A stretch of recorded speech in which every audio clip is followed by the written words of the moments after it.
Tajuknya untuk hari ini sebagai suatu peringatan kita daripada kalam-kalam hikmah ya para alim ulama, iaitu manakah pilihan kamu. Hidup ini tuan-tuan dan puan-puan, kita yakin sangat-sangat bahawa kita sedang berdepan dengan pilihan. Dan pilihan ni tak banyak, antara dua sahaja. Ya. Antara syurga dan neraka. Antara apa? Antara dosa dan pahala.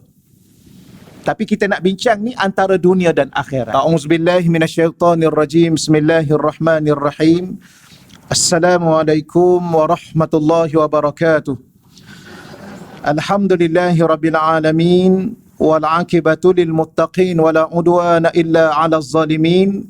Ashhadu an la ilaha illallah wahdahu la syarika lah wa ashhadu anna sayyidana Muhammadan abduhu wa rasuluh.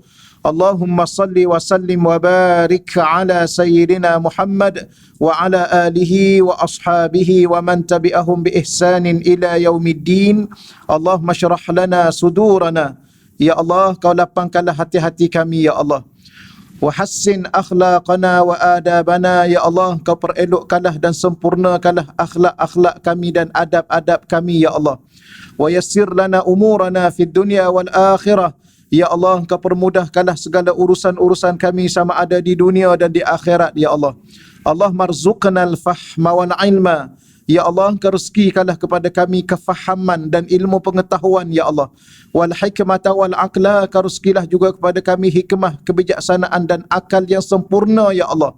Bi rahmatika ya arhamar rahimin, dengan rahmatmu ya Allah ya arhamar rahimin. Walhamdulillahi rabbil alamin. Amma ba'd. Yang saya hormati dan saya muliakan ya, Kak Salwa dan Urustia Muslimat.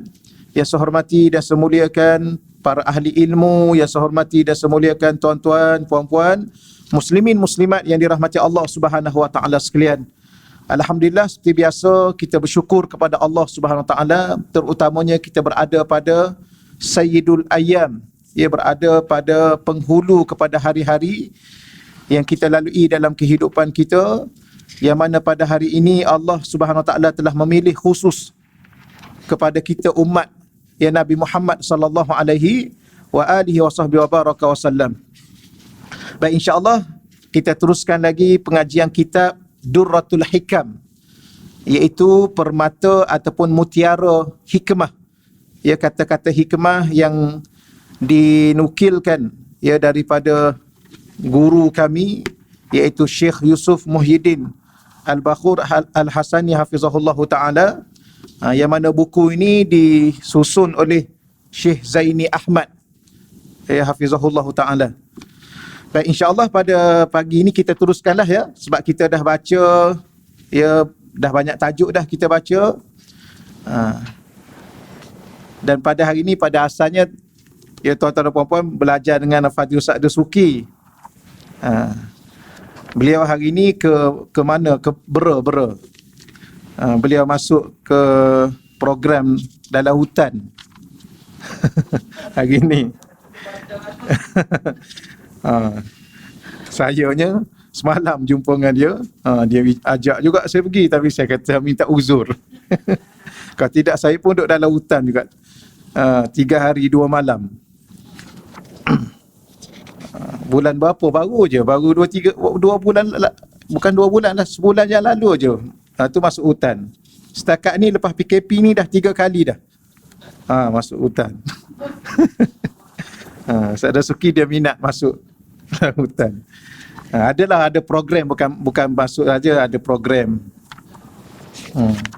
Saya sepatutnya terlibat jugalah, tapi oleh kerana ini hari pertama saya di sini, saya di sini dululah. Baik, insya-Allah kita sambung pada muka surat 19. Betul ya? Baik, tajuknya untuk hari ini sebagai suatu peringatan kita daripada kalam-kalam hikmah ya para alim ulama, iaitu manakah pilihan kamu.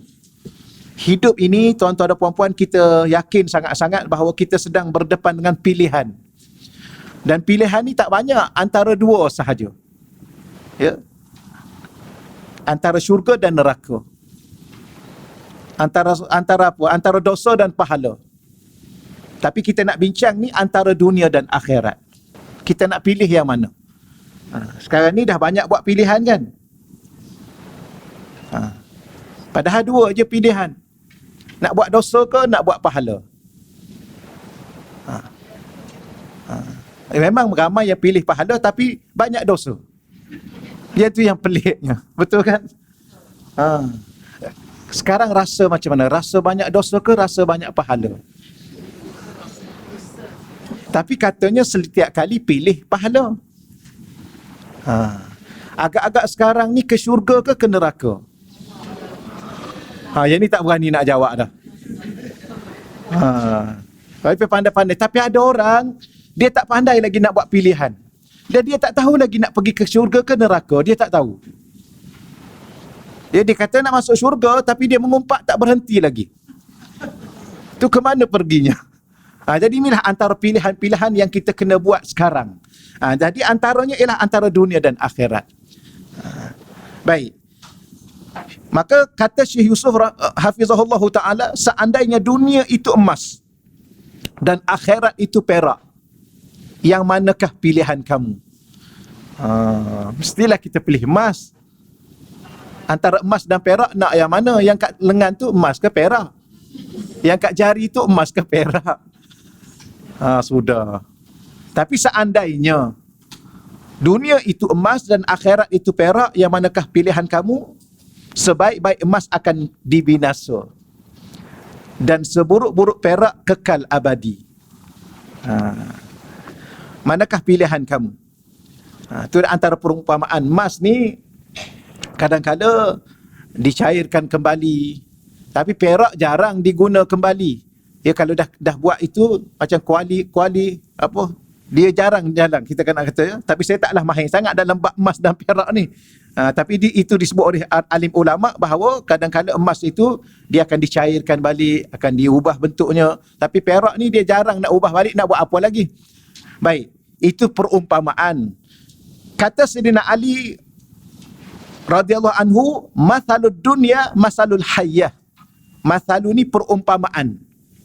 Ni supaya sebenarnya begini tuan-tuan dan puan-puan. Saya sendiri dan mungkin kita juga sama, kita tak cukup kenal dunia. Betul ya? Dah tahu dah dunia. Kita tak tahu lagi. Ataupun ada orang dia tak sedar di dunia, Duduk alam mana dia ni? Ya, alam fantasi apa? Baik, saya sebut sedikitlah. Dunia ni daripada perkataan, banyak perkataannya, tapi antaranya ialah daripada perkataan dunuwun. Dunuwun. Apa makna dunu? Sesuatu yang dekat. Sesuatu yang segera. Memang kita boleh tengok sekarang sebab dia dekat. Dan memang kita boleh tengok, boleh rasa sekarang sebab dia benda yang segera. Ya. Boleh dapat segera? Ya, boleh. Boleh rasa segera? Ya, boleh. Boleh pegang, boleh sentuh, semua boleh. Itu dunia. Satu maksud. Maksud yang kedua ialah dana'ah, sesuatu yang hina. Berapa ramai manusia dengan kejar dunia itu, dia jadi manusia yang hina. Akhlaknya, budi bicaranya. Betul? Baik, itu maksud. Sebab tu kita kena hati-hati dengan dunia. Kalau tidak, kita akan jadi hina dengan dunia ini. Tambah-tambah manusia yang tidak boleh menilai dunia itu apa. Maka dia tak kira halal, dia tak kira haram, dia tak kira dosa, dia tak kira pahala, dia tak kira dia terhormat ke neraka. Janji dia dapat dunia itu. Cuba kita tengok manusia yang rakus dengan dunia. Kita tidak sampai ke tahap itu, puan-puan. Betul ya? Betul ya? Alhamdulillah. Betul. Oh, subhanallah, kalau ada orang yang tamak dunia, dia tak kira harta orang, dia tak kira dia tak kira. Janji dia akan langgar semua sekali. Janji dia dapat. Dia boleh bunuh orang kerana nak dapatkan dunia. Berapa ramai yang merebut tahta dunia, dia bunuh adik-beradiknya, dia bunuh ayahnya, dia boleh bunuh suaminya. Dunia. Cuba baca tentang dunia ini. Tak apa, kita tak nak hurai panjang sangat. Dunia ni juga antara maksudnya ialah ula. Apa makna ula? Suatu permulaan. Walal akhiratu khairul laka minal ula. walal akhirah, akhirat itu khairul laka, lebih baik bagimu, minal ula, daripada ula. Apa makna ula? Dunia, daripada permulaan. Rupa-rupanya sebab tu kita kena faham sungguh-sungguh, walau sekaya mana manusia pada hari ini, setinggi mana pangkat dia pada hari ini, sebesar mana kuasanya pada hari ini, secantik mana rupa parahnya pada hari ini, itu suatu permulaan. Kalau nak tengok siapa yang betul-betul kaya, akhirat, akhir nanti. Ya, macam lumba lari lah. Ada seorang tu, 1, 2, 3, dia pecuk, subhanallah, paling laju. Itu baru permulaan. Kita tengok siapa menang akhir tu. Betul ya? Kena tengok mula-mula. Wah, lajulah dia ni. Wah, dah menang dah ni. Mana ada dah menang? Baru permulaan. Ni akak-akak semua, puan-puan semua, kita sebut muslimat lah sebab majoriti dia ya. Anak tak nak, suka tak suka, kena akur lah tuan-tuan. Kalau mengundi yang ini memang confirm kalah kita. Pilih calon ketua, mesti muslimat menang. Calon ketua, akak selalu tak apalah. Secantik mana orang kita tengok, ya Allah cantiknya dia, subhanallah, baru permulaan. Dia ada lagi yang kemuncak kecantikannya. Siapa dia? Ahli syurga. Wanita-wanita yang menjadi ahli syurga. Okeylah ya. Okey. Cukuplah. Permulaan. Sekaya mana dia, permulaan. Sebesar mana pangkat dia, permulaan. Kalau kita nak tengok siapa yang betul-betul pangkatnya besar, akhirat kita boleh tengok. Siapa yang betul-betul, yang pada hari itu boleh berbudi bicara dengan Allah, boleh berdiplomasi dengan Allah, bahkan boleh minta dengan Allah, ya Allah masukkan dia ke syurga. Itu betul-betul besar pangkat dia. Ramai dia panggil syafaat. Dia boleh bagi syafaat. Rasulullah itu tak kita kata tak kisahlah, sebab yang tu memang kita dah tahu dah daripada dunia dan akhiratnya. Ada orang-orang ini atas muka dunia ni yang kalau dia balik ke akhirat disebut pada Allah, ya Allah selamatkan orang ni, ya Allah, Allah akan selamatkan dia. Kenapa? Kedudukan dia besar pada hari itu. Sebab tu apa makna dunia? Salah satu dunia adalah ula, permulaan. Maka jangan sedih dengan apa yang berlaku di dunia ni. Ia satu permulaan, bukan suatu penentuan dan perakhiran kehidupan ini. Tidak. Okey ya? Kadang-kadang terasa juga dah, kenapalah Allah bagi dia cantik, kita ni taklah cantik sangat. Tak terasa. Bagus tuan puan-puan ni. Bagus, alhamdulillah. Redha dengan apa yang ada. Itulah bahagia. Apa makna bahagia? Terima apa yang ada. Okeylah. Akhirat kita faham dah. Kita pun dah selalu sebut akhir, penghujungnya, ketentuannya. Di situlah segala-galanya. Kalau syurga, selama-lamanya. Kalau bahagia, selama-lamanya. Kalau cantik, selama-lamanya. Kalau sihat, selama-lamanya. Itulah akhir, yang disebut akhirat. Yang tu yang dikatakan walal akhirah. Akhirat itu khairul laka, lebih baik. Bukan baik, lebih baik. Dan tidak mampu sedikit pun ditandingi dan dinilai untuk ditandingi, untuk disamakan dengan dunia. Tak. Dia jauh berbeza. Bahkan kalau orang senang atas muka dunia selama-lama pun, dia masuk neraka satu saat pun hilang segala kesenangan dunia yang selama-lama itu. Contoh, dia hidup kaya raya, mewah, sehat, masyhur atas muka dunia. Berapa tahun dia hidup masyhur? 60 tahun. Berapa tahun dia hidup kaya? Dia masuk neraka satu saat, hilang seluruhnya. Tetapi kalau kita derita dunia ni kita derita daripada saat kita lahir, derita. Betul ke? Ke dah tak ingat dah? Ya. Lahir kat rumah, ya tak ada kain pun, balut pun gitu-gitu saja, orang miskin. Subhanallah. Duduk pula dengan keluarga miskin, kemudian sampai ke akhir hayat miskin. Nama tak ada, pengaruh tidak ada, tapi masuk syurga satu saat sahaja, hilang seluruh kemiskinan itu, kesusahan itu. Itulah kehebatan akhirat. Langsung tak mampu disamakan. Okey, maka supaya kita tambah lagi faham tentang apa makna dunia, maka dibuat perumpamaan oleh Sayyidina Ali radhiyallahu anhu, masalud dunia. Ya, perumpamaan dunia itu masalul hayyah, seperti seekor ular. Ular ni bagaimana? Ya, kita ni sebab tu saya rasa saya duduk dengan syekh saya ni salah satu pengajaran yang boleh saya ambil lah. Terlalu banyak. Antaranya ialah apa yang kita faham, rupanya kita tak cukup faham. Kita rasa dah faham dah. Ya, macam kita ni kan dah faham kan? Kau tak faham-faham lagi ni. Minta maaf ya saya cakap macam tu. Kita rasa kita dah faham dah hidup atas muka dunia ni. Kan kita kan dah umur 60. Kita kan dah sebagai seorang bapa. Bukan setakat bapa dah. Kita dah atuk dah sekarang ni. Dah nenek dah sekarang ni. Kita rasa kita dah cukup faham erti sebuah dunia. Kehidupan dunia. Kadang-kadang kita tengok remaja tu, kita kata tak faham remaja tu. Dia tak faham lagi lah tu. Tu yang dia leka sana, leka sini ni. Betul ya? Kita rasa kita dah faham. Rupanya kita tak cukup faham. Inilah antaranya orang yang benar-benar faham. Siapa? Sayyidina Ali. Kenapa dia faham? Sebab dia duduk dengan insan yang paling faham erti kehidupan dunia. Siapa dia? Baginda Rasulullah sallallahu alaihi wasallam. Maka dunia ni salah satunya seperti seekor ular. Bagaimana ular? Layyinun, lembut. Massuha, sentuhannya. Akhir-akhir ni ramai kita tengok orang suka main ular. Letak atas leher. Orang perempuan pun, ya. Saya tak mau. Jumpa tu kita cabut lari. Tapi ada duk main ular sekarang ni. Dah bela ular pun ada sekarang ni. Betul ya? Lembut. Sentuhannya. Tetapi qatilun summuha, tetapi racunnya cepat membunuh. Subhanallah, Allah cipta ular. Apa manfaat dia? Disebut dalam tafsir Al-Imam Al-Qurtubi. Tafsir Al-Jami' li Ahkamil Quran lil Imam Al-Qurtubi. Ya, salah satunya memberi sentuhan kepada jiwa kita. Bertapa ular ni, gitulah perumpamaan yang dibuat oleh Sayyidina Ali. Tapi ular ni,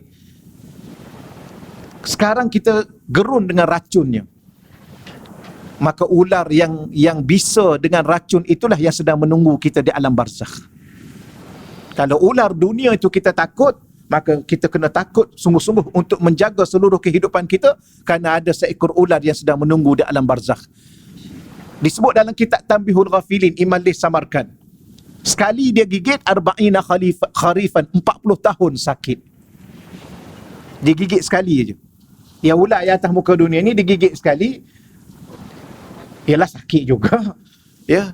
Mati tu mati, tak ada masalah. Tapi yang ular ni pula dah lah sakit 40 tahun sekali gigit, tapi tak akan mati lagi kerana sudah mati. Kalau kita takut kepada ular yang atas muka dunia, kita kena lebih takut ular yang sedang menunggu kita di alam barzakh. Maka tolong pastikan bahawa sebelum kita masuk alam barzakh, pastikan tak ada ular di alam barzakh. Bagaimana nak tahu? Nak tahunya kalaulah alam barzakh kita itu menjadi taman-taman syurga, maka pada waktu itu dia tak ada ular. Tapi kalau dia menjadi lubang-lubang neraka, maka semua akan keluar daripada neraka. Kala jengkingnya. Sama juga kala jengking pun ada. Dulu bukan main lagi, dia minat kumpulan apa? Skorpion ke apa? Ingat lagi tak? Ni generasi kita ni mesti ingat ni. Ingat lagi. Minat kat skorpion. Jumpalah dia.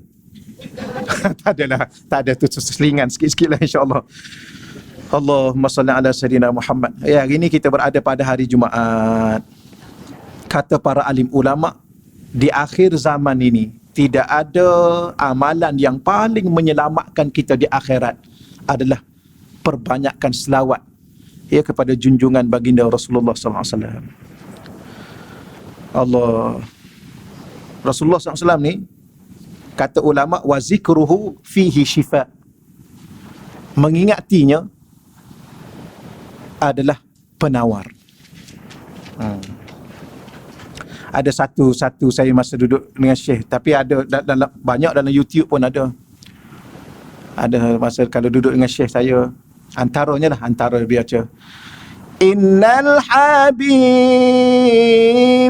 mustafa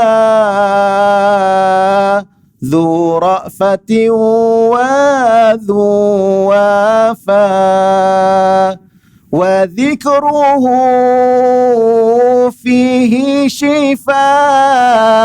Takat tu dululah. Masa tak ada. Wa dhikruhu fihi syifa. Mengingatinya padanya ada penawar, ada kesembuhan. Tambah-tambah yang kalau ada kerinduan kita kepada Rasulullah sallallahu alaihi wasallam. Tapi hari inilah antara hari yang terbaik untuk kita banyakkan berselawat. Dan kata ulama, berselawat kepada junjungan Nabi ini di akhir zaman adalah amalan yang paling menyelamatkan kita di akhirat.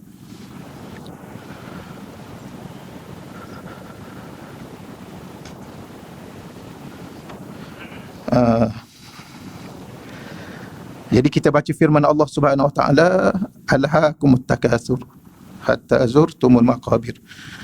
Kamu telah dilalaikan daripada mengerjakan amal bakti, ya, alhaakumut takatsur. Kamu telah dilalaikan daripada mengerjakan amal bakti oleh perbuatan berlumba-lumba untuk mendapatkan dengan sebanyak-banyaknya harta benda. Ya, anak pinak, pangkat dan pengaruh. Ni ayat ni selalu kita baca, ya, selalu kita baca. Salah satunya memberi suatu peringatan kepada kita. Akhir zaman ini kita banyak dalam kelalaian. Salah satu lalainya kenapa? Kerana kita berlumba-lumba mendapat sebanyak mungkin. Ya.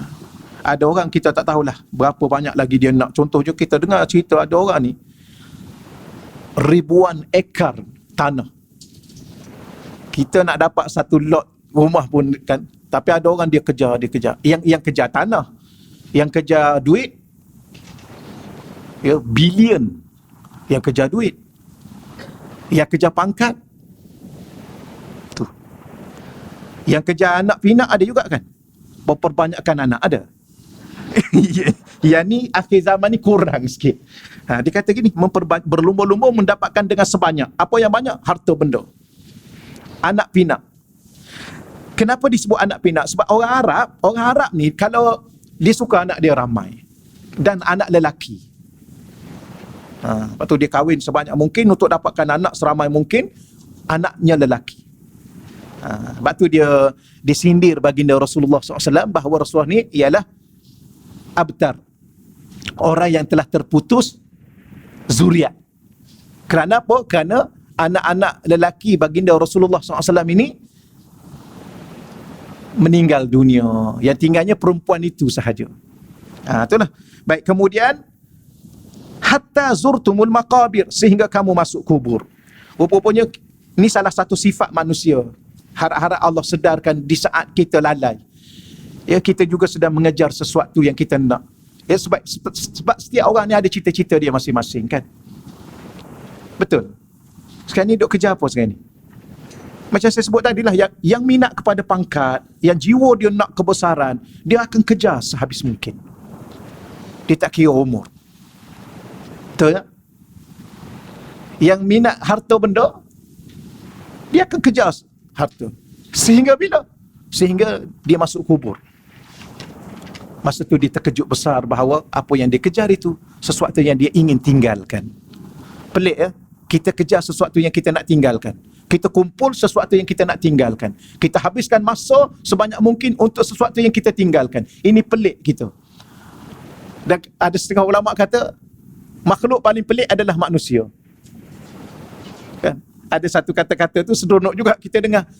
Ya, dikumpul duit, kemudian dia habiskan duit. Ya, dikumpul duit, kemudian akhir sekali dia habiskan masa sehat, dia habiskan sehat dia untuk kumpulkan duit. Apabila dia tua nanti, masa dia sakit, dia habiskan duit dia untuk ubat kesakitan dia. Ni tak pelik. Maka nikmati kesihatan yang ada ni, berpada-padalah mencari sesuatu sehingga hilang kesihatan yang ada.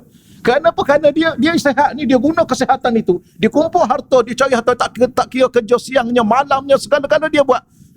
Maka akhir sekali dia jatuh sakit. Kerana dia tidak menggunakan kesihatan itu untuk sedikit. Akhir sekali dah sakit, dia habiskan duit yang dia kumpul pula. Bayar itu, bayar ini. Ini pelik.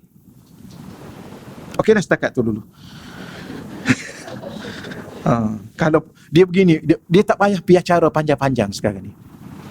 Sebab saya yakin tuan-tuan dan puan-puan yang ada depan saya ni sudah cukup faham. Untuk kita tambahkan sikit, apa yang nak tambahnya? Rasa. Sebab faham saja tanpa rasa tak cukup menggerakkan seketul hati kita. Ia dalam bertindak, dalam memberi suatu kesan dalam diri kita. Sebab itulah minta rasa. Sebut Allah ada rasa, sebut Rasulullah ada rasa. Paling-paling kurang pun sebut Allah rasa gerun, rasa takut. Macam mana aku nak jumpa Allah? Macam mana kalau suatu hari nanti aku berdepan dengan Allah? Apa aku nak jawab? Kalau Allah tanya aku, kamu bawa apa jumpa aku? Apa tuan-tuan dan puan-puan nak jawab? Jumpa dengan Rasulullah, apa kita nak jawab depan Rasulullah? Dengan keadaan saya, dengan keadaan tuan-tuan dan puan-puan pada hari ini, agak-agak boleh tak jumpa Rasulullah? Macam mana kita rasa? Jumpa Allah, macam mana kita rasa? Yang dia benda-benda kalau boleh, rasa. Macam mana nak rasa, mintalah dengan Allah. Ya Allah, Engkau jadikan hati aku ni ada rasa, Ya Allah. Sebab salah satu daripada benda yang bahaya, bila mana kita hilang rasa. Hilang rasa takut pada Allah, hilang rasa malu kepada Allah, hilang rasa rindu kepada Rasulullah. Hilang rasa. Salah satu sifat orang munafik, dia hilang rasa. Kan ada suratul Baqarah tu, wa ma yash'urun يخادعون الله والذين آمنوا وما يخدعون إلا أنفسهم وما يشعرون. Tak payah terjemah dah ya. Yukhadi'un Allah, ada orang atas muka dunia dia tipu Allah. Yukhadi'un Allah walladzina amanu, dia juga tipu orang beriman.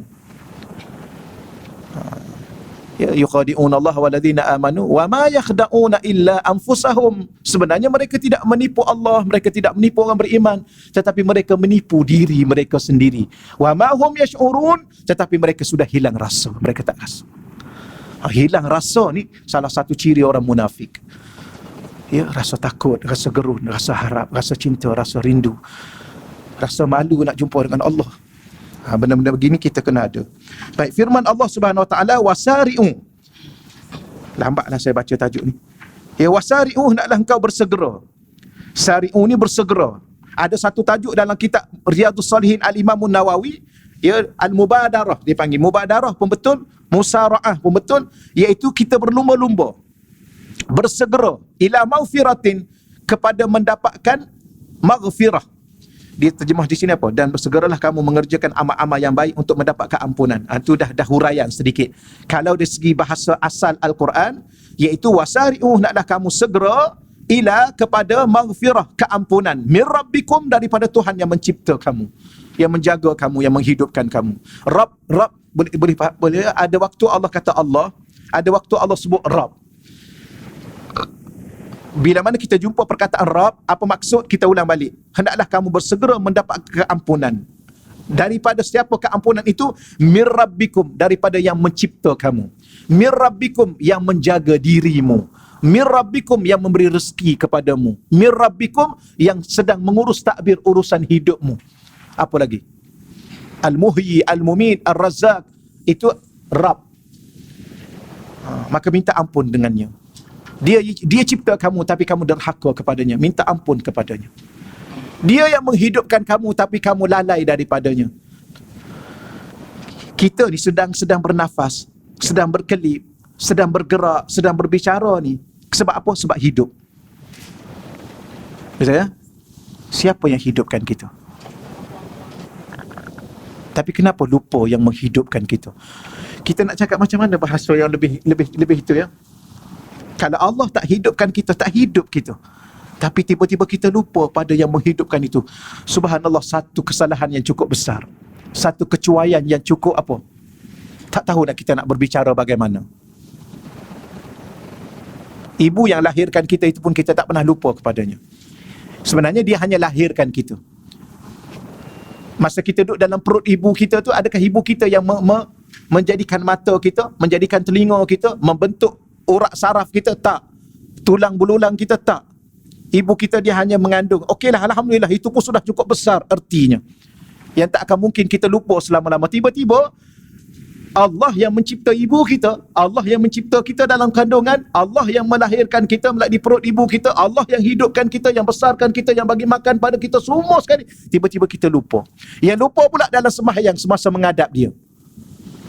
Tak malu kita nak jumpa dia. Jumpa-jumpa pula nak masuk syurga dia. Kadang-kadang berbicara tanpa ingat kepadanya. Mari kita masuk syurga. Nak masuk syurga siapa? Ya, ada orang meminta maaf tuan-tuan sekalian, ada orang jenis tu jannah, marilah kita berjalan ke syurga. Syurga siapa? Ya, kita kata okey, mari kita masuk ke istana, berjalan ke istana. Istana siapa yang kita nak masuk? Karena istana itu ada tuan punya. Mari kita ke rumah. Rumah siapa yang kita nak pergi? Ya. Jangan sebarangan kita berbicara sebenarnya. Sebenarnya ramai di kalangan kita, termasuk kita lah, saya. Kadang-kadang kita banyak kurang adab dengan Allah. Sebab itulah kita minta Allah marzuqnal. Ya Allah, Allah ma'ahsin. Ya Allah, Engkau sempurnakanlah akhlak dan adab kami, ya Allah. Terutama adab kami denganmu. Nak pergi masuk syurga. Syurga siapa kita nak masuk? Syurga itu ada tuan punya. Sebab tu Allah tak kata ke syurga. Allah kata salah satunya ialah inna lillahi wa inna ilaihi rajiun. Kita ni dari Allah nak kembali pada Allah. Setelah itu Allah akan putuskan kita ke syurga atau neraka. Cuma ialah sebagai orang awam, saya yakin yang tuan-tuan dan puan-puan yang ada depan saya ni tidak lagi orang awam tahap ni kan. Tahap betul-betul awam. Ada ke yang betul-betul awam, yang tidak betul-betul awam? Minta maaf salah guna bahasa. Orang belajar, orang mengaji. Maka kena beza sikit daripada orang awam yang tak mengaji. Ya. Nak pergi-pergi masuk syurga. Nak masuk syurga siapa? Nak sewa rumah pun, bukan nak beli, nak sewa. Bukan nak masuk sebarangan, tak boleh. Ada tuan punya. Jumpa tuan punya dulu dan merayu pada tuan punya. Ya, minta izin dengan tuan punya. Akhir sekali tak payah berinteraksi lah dengan syurga, berinteraksi dengan tuan punya. Dia akan letak mana-mana syurga yang dia rasa sesuai untuk kita. Akhir sekali kalau tak kena gaya, dia bagi 8-8 semua sekali. Betul? Tapi walau bagaimanapun, bersegera minta dengannya keampunan. Wa jannah. Dan ni bicara syurga. Saya sebut awal-awal. Ya, kerana ada perkataan jannah. Ya, bersegera minta keampunan daripada Tuhanmu. Lepas keampunan daripada Tuhanmu itulah kamu boleh bersegera ke syurga. Sebab tu apa yang paling penting? Keampunan. Sebab itulah ada satu doa, Allah marzuqna qablal maut taubah. Ya Allah, Engkau rezekilah kepada kami sebelum kami mati ni, ya Allah. Kami nak rezeki bertaubat. Tuan-tuan, benda yang paling penting atas muka dunia adalah keampunan Allah. Sebab tu saya ulang banyak kali dan saya yakin tuan-tuan dan puan-puan masih ingat Sayyidina Umar, Sayyidina Ali ni radhiyallahu anhuma dipesan oleh baginda junjungan Rasulullah SAW, jumpa Sayyidina Uwais Qarni, cari orang ni. Dia ada tanda sekian-sekian kan. Minta doa dengan dia supaya dia doa pada Allah, Allah ampun dosa kamu. Padahal yang kedua-dua ni, seorang pak mentua Nabi, khalifah kedua. Yang seorang lagi menantu Nabi, khalifah yang keempat.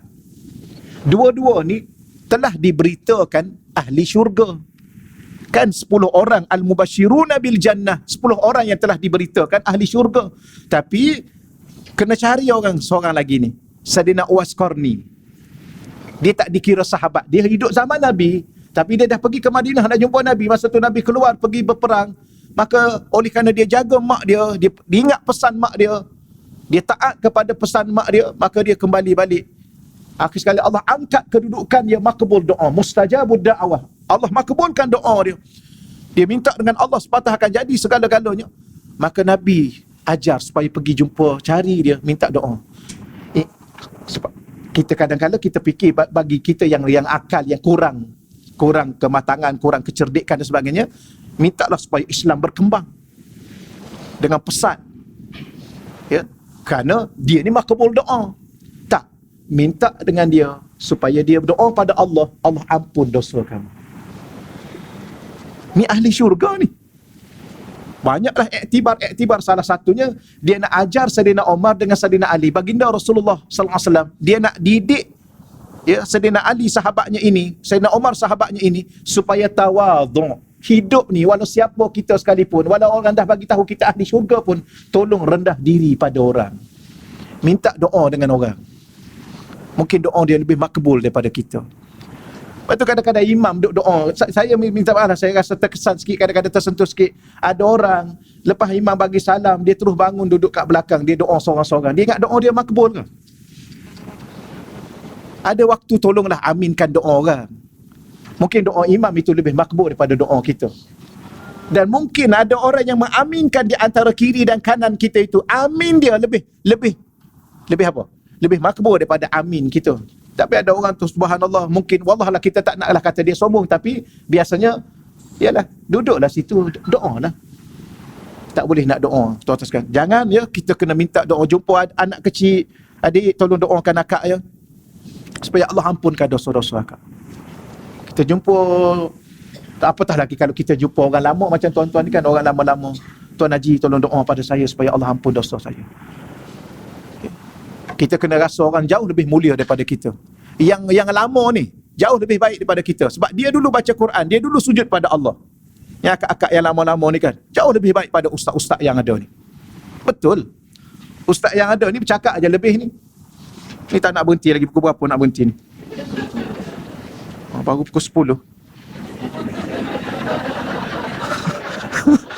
Nak berhenti pukul 11, baru pukul 10. Tuan-tuan okey ke ni?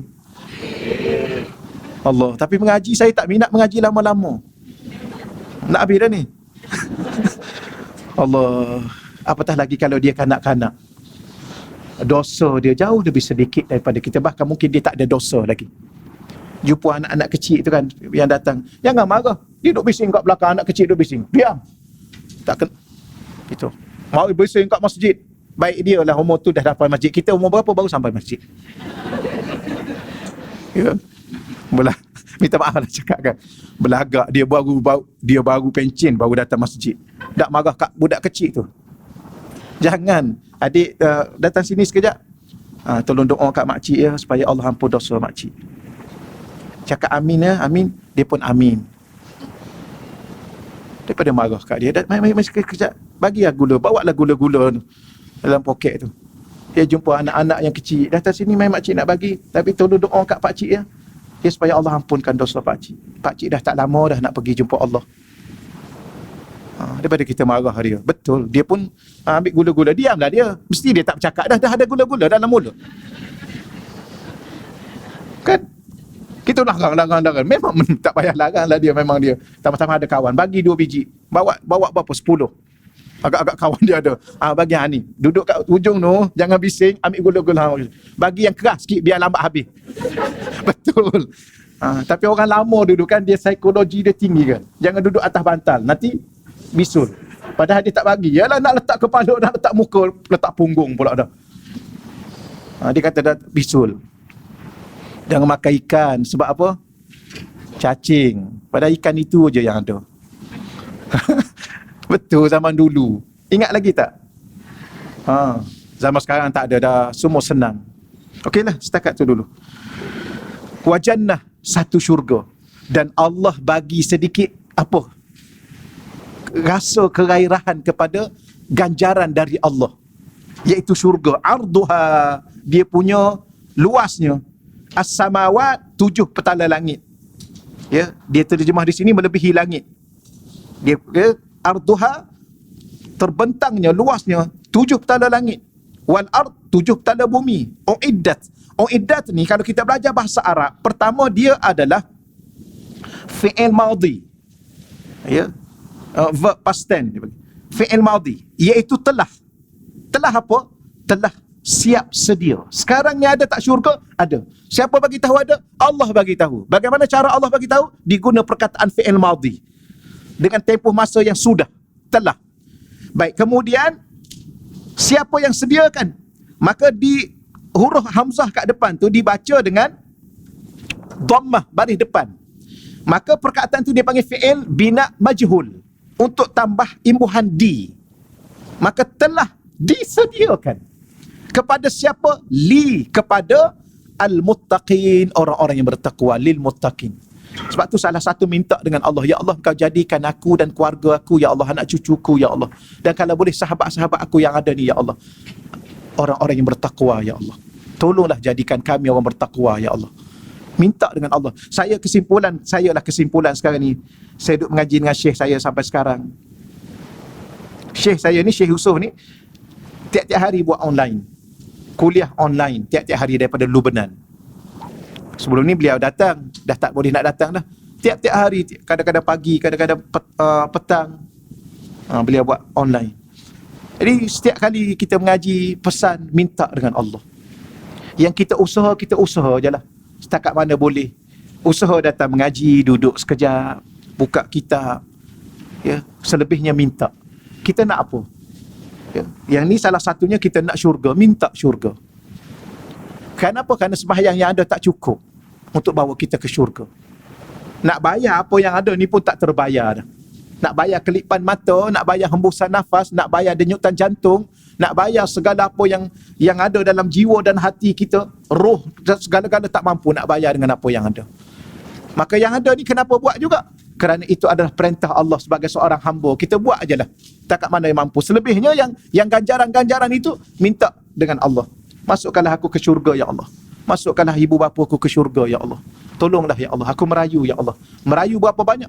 Berapa banyak, jangan berkira lah. Allah tak pernah berkira dia bagi kat kita. Sehingga kita sendiri pun tak boleh nak kira, nak hitung apa yang Allah bagi. Kita yang duduk tengah rasa ni. Ni, apa sedang sekarang ni? Rasa sihat. Sekarang ni rasa apa? Rasa boleh bernafas dengan elok, tidak sesak, tidak apa. Berapa banyak dah bernafas? Hembus nafas, tarik nafas, tak tahu. Betapa Allah Ta'ala tidak pernah berkira dengan kita. Sebab tu kita jangan sampai berkira dengan Allah. Ada 100 dah ni, cukuplah dulu. La ilaha illallah, la ilaha illallah. Oh, dah 100 dah. Banyak dah tu. Jangan berkira. Kalau la ilaha illallah, alhamdulillah dah 100,000, tu baru betul. Ni 100. Kemanalah sangat 100? Berkelik satu hari 100. Tarik nafas, hembus nafas satu hari 100. Kau tak kisah sangat berapa. Tapi kita subhanallah 33, cukup dah. Yang tu yang lepas sembahyang, yang lepas pada itu. Gitulah insya-Allah, ya, jangan berkira dengan Allah. Dan kalau kita tidak berkira dengan Allah, macam pergi masjid, jangan berkira sangat. Dahlah pergi masjid ada waktu-waktunya. Tidak selalu datang masjid ada waktu. Duduk dah dulu. Ni dah datang lewat balik awal. Hari Jumaat, minta maaf tuan-tuan ya. Orang duk khutbah. Kita kan, saya ketua khutbah, ada satu tempat yang saya tetaplah khutbahnya. Dah agak lama dah. Kita duk tengah khutbah ni, nampak tu baru berjalan, lenggang duk main telefon. Orang duk khutbah, duk berjalan. Ada satu kali saya khutbah, dia main telefon. Dia pun letak kat depan. Saya ni member kat atas ni. Mimbar kat atas ni. Dia duk main telefon kat bawah tu. Bagus juga dia duk soft depan. Bagus, dia datang awal lah maknanya. Saya duduk khutbah, dia main telefon tuan-tuan. Kemudian dia letak telefon, duduk tengok. Oh, jawab pula. Lepas tu duduk gini pula. Saya subhanallah, tapi ialah kita kena jaga adab kan. Kalau kita tegur dia depan-depan, malu dia, jadi kita juga tak beradab. Kita kena, walaupun dia Islam ni, walau orang tu salah sekalipun, kita tetap kena beri keadilan kepadanya. Salah satu keadilan yang kita kena beri kepadanya adalah menjaga maruah dirinya. Contoh kita kata Islam, dia kena nak rotan kan. Islam. Memang kawan tu dah kena rotan. Tapi tak boleh buka dah dedah aurat dia. Ni yang hukuman sekarang ni, yang rotan sekarang ni, dia buka punggung kawan tu. Kawan tu walaupun memang dia salah, punggung dia ada maruah. Punggung dia ada maruah pula ada. Diri dia ada, maaf cakaplah, salah pula ada. Diri dia ada maruah, kenapa kita londehkan? Islam tak. Sebab tu kalau dah dia salah pula dia duduk depan ni, saya subhanallah dalam hati tu duduk khutbah. Kenapa saya terasa sangat sampai ingat sampai hari ni? Imam yang duduk main telefon tu imam. Tapi imam muda. Di Bukit Tinggi, Kelang. Sampai hari ni saya teringat. Tapi tak apa, walaupun bagaimana kita tahan. Kenapa? Kita kena jaga diri dia. Dan kalau kita tegur dalam khutbah ni pun, maka kita yang bersalah. Kenapa? Menjatuhkan maruah orang. Gitulah. Tapi dia dah tak ada Jumaat dia hari tu. Dia dikira lalai. Sebab dia duk main batu pun lalai. Apakah main telefon?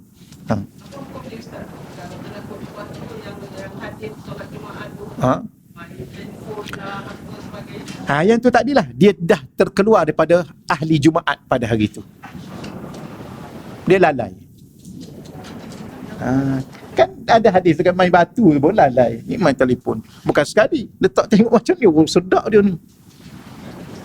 Nanti kata, oi. Cakap tu. Tak ada nak begitu. Okeylah, setakat tu dahululah ya. Allah.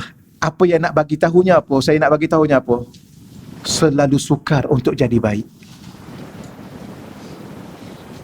Untuk jadi soleh. Nak jadi soleh tu dah sukar. Nak kekal dalam soleh itu. Nak jadi baik itu satu bab. Nak kekal dalam kebaikan itu, subhanallah, maka minta dengan Allah. Mana tahu dia tu baik? Bila mana dia sudah menjadi orang yang bertakwa, maka dia baik. Mana bukti orang bertakwa tu baik? Allah sediakan syurga untuk dia. Ni. Saya ni baik ke tak baik, Ustaz? Dah jadi takwa ke? Dah jadi orang bertakwa ke belum?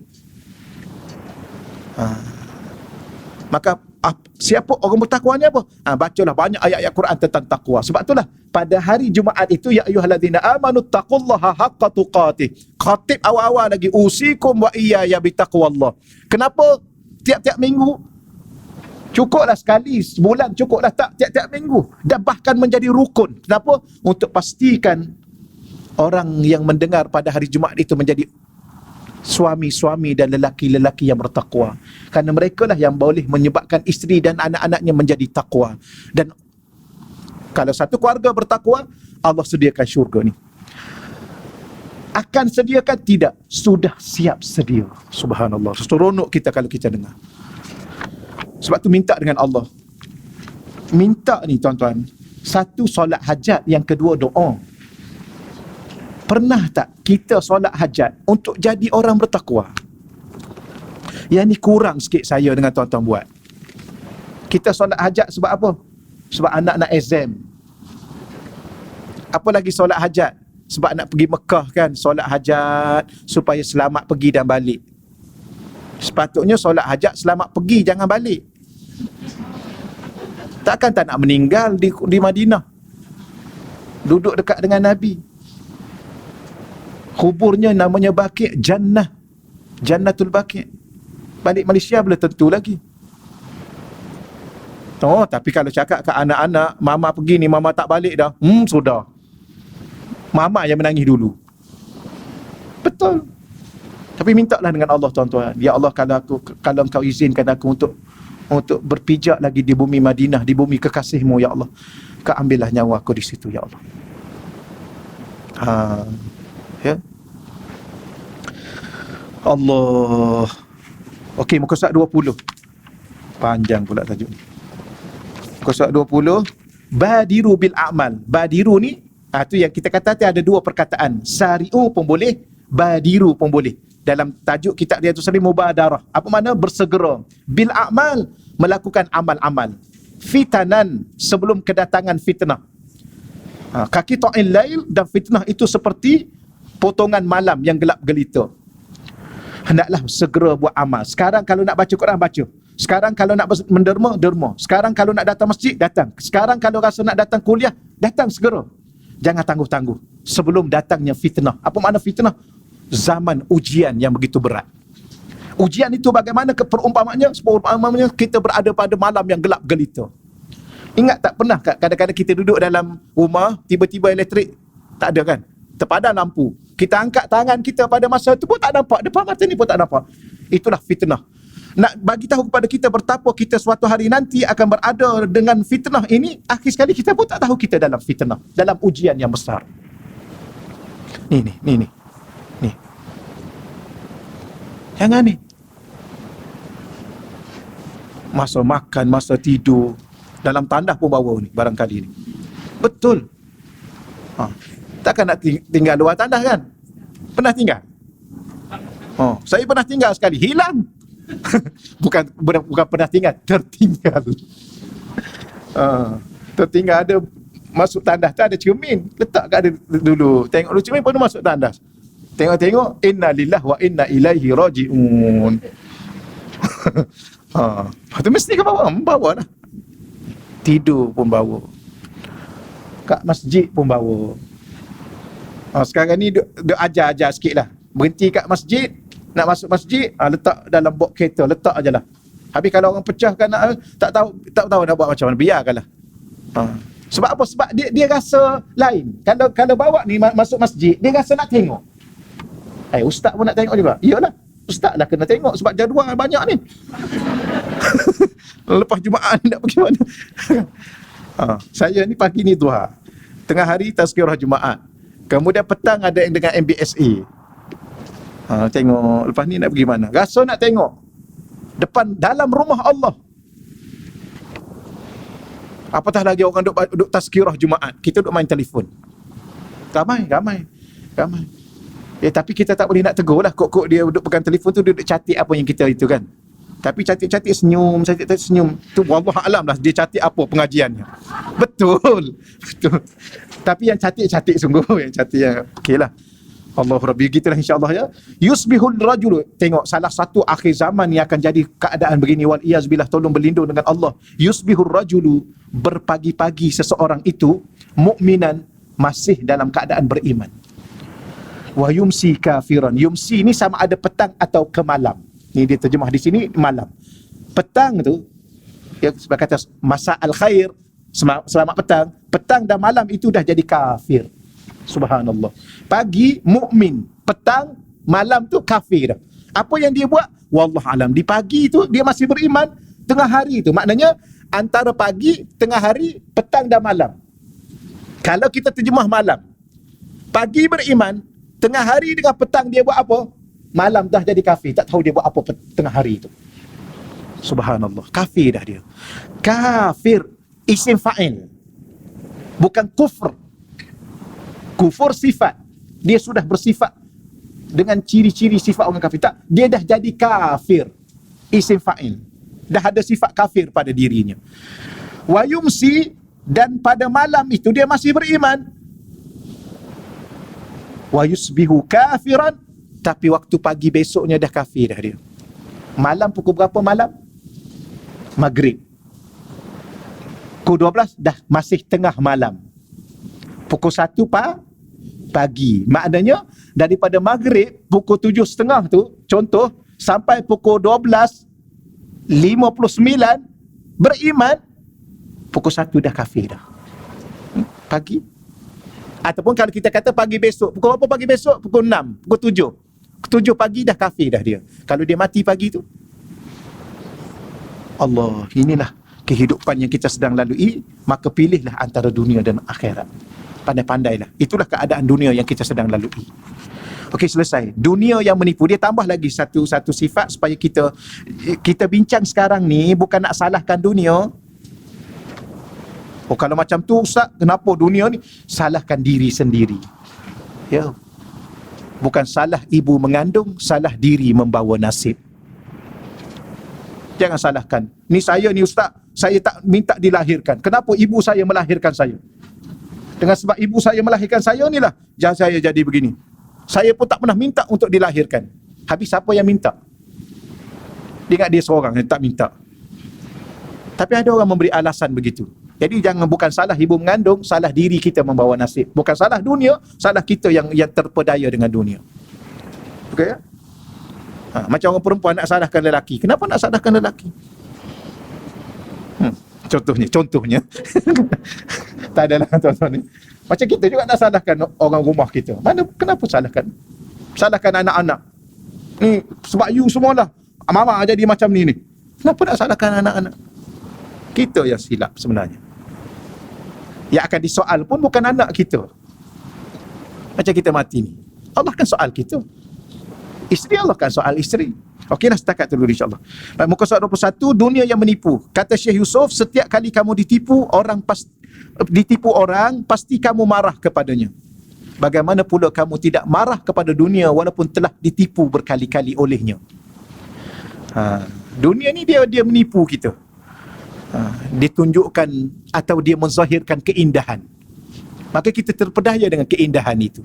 Dia menzahirkan kemewahan. Kita terpedaya dengan kemewahan itu. Dia menzahirkan makanan yang sedap kan. Oh, terpedaya kita dengan makanan yang sedap tu. Akhir sekali darah tinggi. Akhir sekali kencing manis. Akhir sekali gaut. Oh, sedapnya udang apa? Ketam ni, subhanallah. Makan gaut. Nak makan lagi? makan lagi. Maknanya berkali-kali ditipu. Dah tahu dah, memang tahu dah benda tu. Makan-makan darah naik. Dah tahu dah kambing. Ya, tapi jangan salahkan kambing. Salahkan kita kenapa kita makan. Kita dah tahu dah makan kambing tu dah jadi darah tinggi. Orang lain makan tak ada masalah pun, maknanya bukan masalah kambing. Betul? Kalau masalah pada kambing, semua yang makan jadi masalah. Tapi kita makan okey pun, dia je yang masalah. Jadi masalah pada dia. Betul? Nabi Sulaiman, semua alam ini tunduk pada dia, dengan jinnya, dengan malaikatnya, dengan anginnya, dengan burung-burungnya. Dia tak lalai pun daripada Allah. Ratu apa? Bilqis. Apa nama dia? Bilqis atau Balqis. Yang kita orang Malaysia Balqis. Bilqis. Tak apalah, apa-apa pun bagilah. Setengah orang tak bagi nama Balqis. Sebab apa? Nama jin. Apa masalahnya ambil nama jin? Kan? Letak je dah, letak nama. Orang sekarang bukan letak nama, letak fi'il. Fi'il, tahu fi'il. Nama apa? Arina. Apa makna Arina? Tunjukkanlah kepada kami. Nama apa? Anzalna. Kami telah turun. Itu bukan isim, itu fi'il. Tu yang banyak fi'il tu. Tak adalah, takat tu selingan je, jangan catik yang tu. Tapi lah je. Isim. Apa? Tak ada masalah. Tapi saya ingat lagi almarhum Tuan Guru Datuk Dr. Haruddin ni, masa duduk mengaji dulu. Dia cerita pasal Ratu Balqis ni. Pergi masuk istana Nabi Sulaiman, angkat kain kan, selak kain. Sebab apa? Dia ingat ke air, kolam tu depan tu. Rupanya bukan kolam. Lantai tu daripada mutiara. Pure mutiara. Nampak macam air. Mana ada orang buat lantai dengan mutiara? Mahal mutiara. Nak pakai kat sini sebiji pun mahal kan? Ni lantai tu mutiara. Kayanya Nabi Sulaiman. Siapa yang buat lantai tu? Jin. Jin ambil daripada mana? Jin selam ke dalam laut tu. Tapi adakah dia lupa Allah? Tak. Dia utusan Allah, dia Nabi Allah, dia tak lupa. Maknanya bukan masalah kekayaan, masalah diri sendiri. Sebab tu ada satu kitab yang saya baca di madrasah saya tu. Kitab Rasail Darqawiyah, Imam Maulai Arabi Al-Darqawi. Dia kata apa? Dia kata sebenarnya kamu jangan salahkan segala-gala makhluk yang ada ini. Isteri kamu, anak kamu, alam ini, pangkat yang kamu ada, kekayaan yang kamu miliki, kemewahan yang kamu sedang rasai. Yang salahkan bagaimana? Jangan salahkan benda-benda ini yang menghalang kamu dari Allah. Yang menghalang kamu dari Allah adalah dirimu sendiri. Yang tak baca Quran kamu. Yang tak bangun malam kamu. Masalah apa? Kerana kamu sibuk dengan diri kamu. Kamu tidak sibuk dengan Allah. Akhir sekali kamu salahkan itu, kamu salahkan ini. Sebenarnya tidak ada semua benda yang ada ni adalah bukti kewujudan Allah. Semua benda yang ada ni menzahirkan kebesaran Allah. Semua yang kita lihat ini, kita lihat diri kita di depan cermin pun bukti kebijaksanaan, kebesaran, kesempurnaan Allah. Ada seorang akak tu, saya mengajar kat masjid negeri, saya kata Allah tu wujud tak bertempat dan dia tidak perlu pun pada tempat, kerana tempat itu dia yang cipta. Sebelum itu tidak ada pun tempat itu. Dia pun telefon saya, Ustaz, boleh tak saya jumpa? Saya nak jumpa Ustaz dengan suami saya, ada hal penting nak jumpa. Okey, boleh, datang madrasah saya. Okey, dia pun datang. Saya dengar Ustaz kat masjid negeri, Ustaz kata Allah ni begini, sebagaimana saya sebut tadi. Habis kalau Allah tidak bertempat dan dia tidak perlu pada tempat, mana kita tahu dia tu ada? Mana kita tahu dia tu ada? Macam mana Ustaz? Saya dah lama duk bicara, setelah saya duk dengar kuliah Ustaz, saya pening dengan saya dengan suami saya ni. Dia pening duk fikir ni. Tu yang minta penting sangat nak jumpa. Mana bukti Allah tu ada? Saya kata akak dengan suami ni lah bukti Allah tu ada. Akak ada sendiri, suami ada sendiri.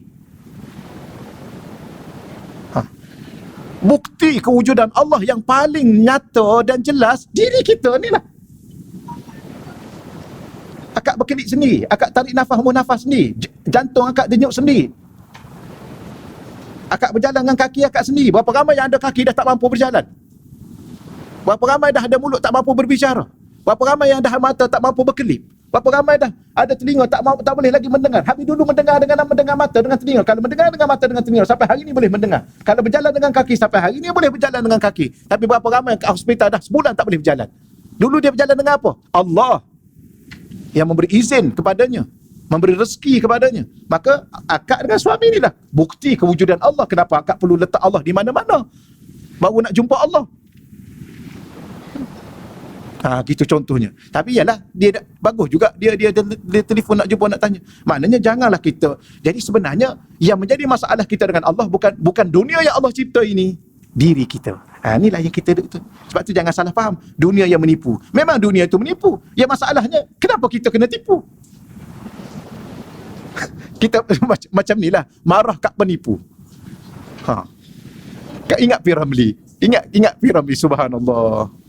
Bagus dia ni. Moga Allah ampunkan dosa-dosa dia. Dia banyak bagi pengajaran kepada kita. Dia artis tu artis lah. Berapa ramai artis pun bagus lebih pada kita juga. Dan engkau kena tipu tu, apa dia cakap? Engkau dah tahu dah dia penipu. Bagus juga cerita tu ya. Dia tak rasa puas tengok lagi. Kejap-kejap nak tengok lagi. Alibaba tu berapa kali tengok dah. Tak ada setakat tu dulu. Allah, moga-moga Allah selamatkan kita daripada tipu daya dunia. Baik, kata salafus salih, ad-dunya kalma'il mih. Dunia itu seperti air laut. Al-ma' tu air yang masin, air yang bergaram, air laut. Kullama, setiap kali bertambah, setiap kali kita tambah minum, kita minum, kita tambah lagi untuk kita minum, syurban izdatta syurban izdadat atasya. Setiap kali kita minum dan kita tambah lagi minum, kita minum lagi, akhir sekali bertambah dahaga. Gitulah. Dunia ibarat air laut. Setiap kali kita minum dan kita tambah lagi, kita minum lagi, bertambah dahaga. Sebab tu orang ni kejar dunia tak puas. Dia tak puas. Tuan-tuan, kalau dia ada duit 100 juta, dia makan dia seorang, umur berapa baru habis? Lagipun dia tak makan banyak dah pun, roti sekeping je. Nak makan apa lagi? Nak makan kambing dah tak boleh. Nak makan roti canai banji tak boleh juga, kencing manis. Ya ke? Nak makan daging kambing darah tinggi. Hari sekali roti. Saya pernah jalan dengan seorang haji. Ustaz, nak makan apa Ustaz? Ustaz, ada masa kosong Ustaz malam ni lepas isyak? Ada apa Tuan Haji? Tak ada, nak ajak Ustaz minum aja. Nak ajak minum. Lepas tu sampai kat kedai, Ustaz nak makan apa Ustaz? Ni, dalam poket saya ni banyak ni. Haji bawa berapa kita nak minum Haji? Saya saja mengegur. Ada 1,000. Nak minum RM1,000 dalam poket. Tuan-tuan sekalian dia. Bagus sungguh. Ustaz makan apa? Ustaz nak apa? Roti canai, apa-apa semua. Lepas tu kari kambing. Tak boleh ikut haji lah. Dia pun order kat kita, tuan-tuan sekalian. Habis haji lah, minta air kosong satu. Air kosong, tuan-tuan sekalian. Malulah saya haji, takkan saya makan ni. Haji air kosong. Tak apa Ustaz, saya ni macam-macam dah. Tengok.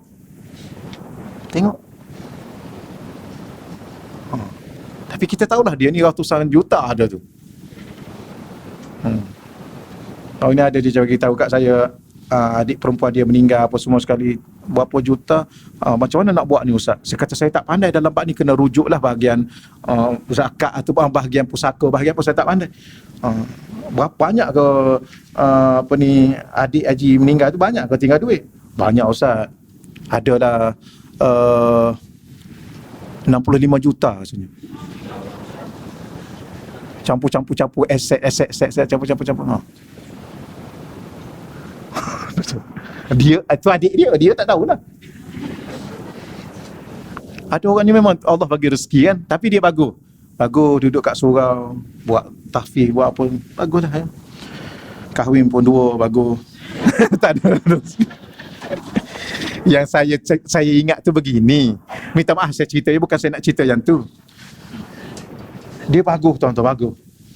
Lepas isyak, satu kali tu lepas isyak, Ustaz rambutan. Tak nak makan. Saya buka. Saya kata tak apa Ji. Biar saya buka sendiri. Saya itu. Kita orang muda, dia dah umur 73 ke. Kemudian dia ambil lah rambutan tu, dia buka kat saya kan. Dia pun masa dia bagi rambutan tu macam ni. Jadi saya kata, pegang rambutan pun terketar-ketar. Kahwin dua. Tak adalah tuan-tuan setakat tu. Itu selingan je. Itulah saya ingat dalam ni, bukan nak cerita apa pun. Astaghfirullahalazim. Sajalah dalam hati kita kan, ni masalah hati kita. Allahu Rabbi. Takat tu lah ya, jangan catik yang tu, jangan catik.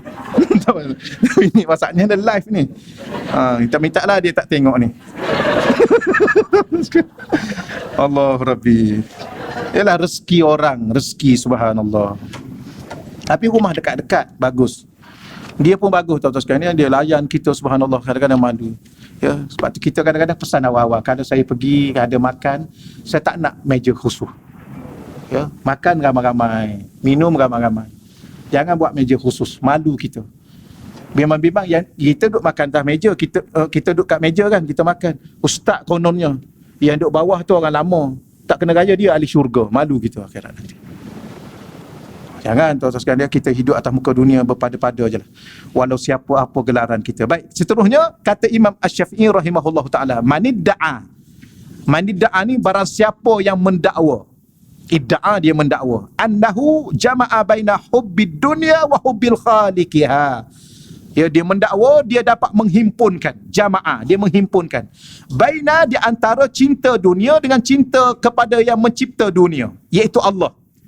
Dalam bahasa Arab asal, wa hubbi khaliqiha.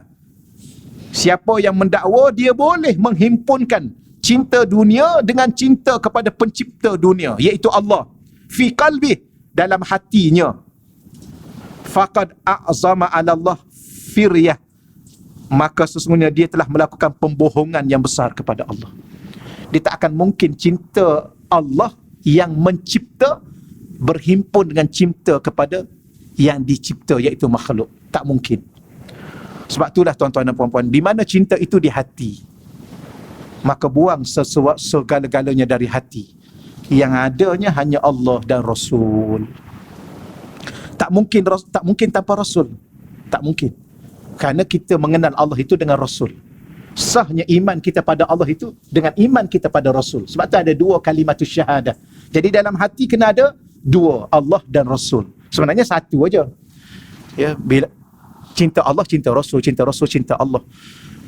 Ni. Jangan ada cinta kepada selain Allah dan Rasul. Melebihi. Baik, Habib, bagaimana saya nak mencintai ibu dan bapa saya? Dia begini, saya pernah sebut di sini. Siapa yang cinta Allah dan Rasul, Allah dan Rasul akan mengarahkan dia mencintai ibu dan bapanya. Kerana Allah. Kalau dia mencintai Allah dan Rasul, Allah dan Rasul mengarahkannya dan mewajibkannya mencintai isteri dan anak-anaknya. Kerana Allah. Dan maka cinta itu cinta yang tulus, cinta yang bersih, cinta yang benar. Kerana cinta itu bersandarkan kepada Tuhan yang maha benar. Dan dia tidak akan khianati cinta itu bila mana dia mencintai kerana Allah dan Rasul. Kalau dia khianati cinta kepada isterinya yang telah dia cinta kepada Allah dan Rasul, berarti dia mengkhianati Allah dan Rasul. Itu indahnya formula kehidupan. Ada orang dia tak faham. Sebab tu saya dalam tahun ini orang jemput ceramah hijrah. Saya ceramah hijrah hati kepada Allah dan Rasul. Sudah-sudahlah hati kita kan. Ingat kan saya bagi tahu. Saya pun sama juga. Ya, kita kadang-kadang kita bercinta, kita sanggup memberi hati kita kepada orang yang kita cintai. Ya. Ni bukti cinta I kat you ambillah hati I. You jaga ya. Oh, subhanallah. Kejap-kejap menangis. Betul. Orang perempuan selalu bagi hati kat orang lelaki. Jangan pernah bagi hati kita. Saya ingat mak saya pernah pesan, jangan pernah bagi hati kepada seorang perempuan. Jangan pernah bagi. Habis bagikan semua, bagi pada Allah. Setelah bagi pada Allah itulah barulah kita boleh mencintai orang perempuan itu dengan cinta kita kerana Allah. Kan? Indah tu dia punya tu. Ni I bagi hati I kat you jaga elok-elok ya. Apa lagi? Kemudian nama you terpahat di hati I. Wah. Tak payahlah. Hanya nama Allah saja kan. Oh, macam-macam lah tuan-tuan. Pelik dunia ni. Lepas tu bercinta 7 tahun, kahwin seminggu. Ada kan kahwin 2 minggu, bercinta 7 tahun, kahwin 2 minggu. Cinta apa itu? Bukan cinta. Mana mungkin cinta tuan-tuan sekalian hanya 2 minggu. Tu lama usah dia bercinta. Itu bukan cinta. 7 tahun itu bukan cinta. Ya, kerana cinta tidak akan terpisah selama-lama. Kerana cinta tak akan mungkin padam. Ya. Cinta I sudah padam buat you. Sudah. Cinta tak akan pernah menutup pintu kalau dia sudah mencintai. Ni dulu I buka 8 pintu I, pintu hati I buat you. Kan 8 syurga kan. Untuk kita bertemu di 8 pintu syurga. Subhanallah, bahasa Arab tuan-tuan kalau bercinta. Subhanallah. Anti hayati. Engkau lah hidupku.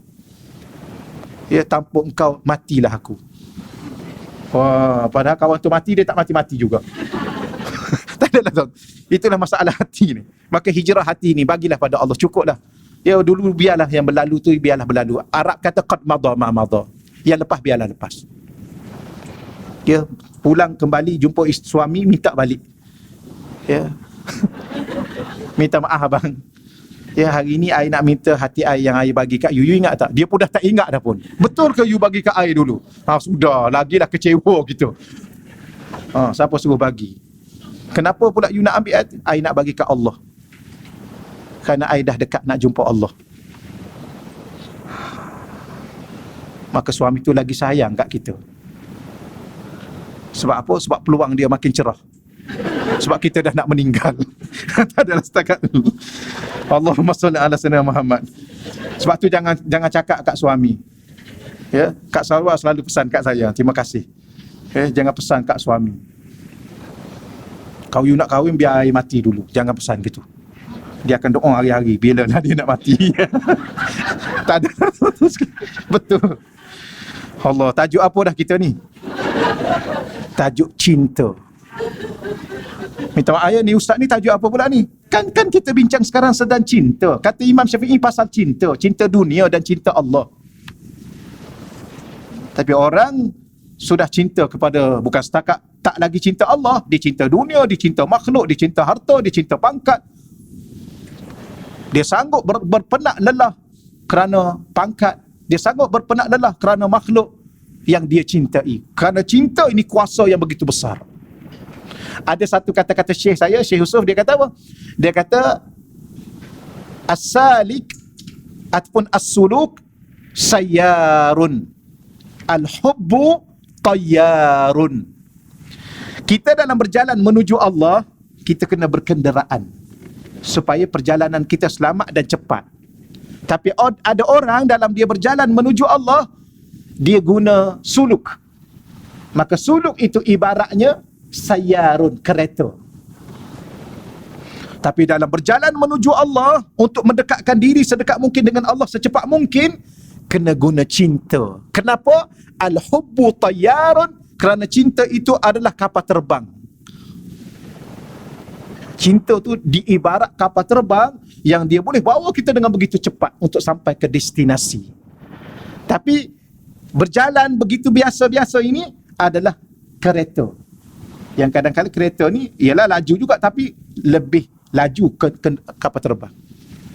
Betul ya? Itu ibarat lah. Baik.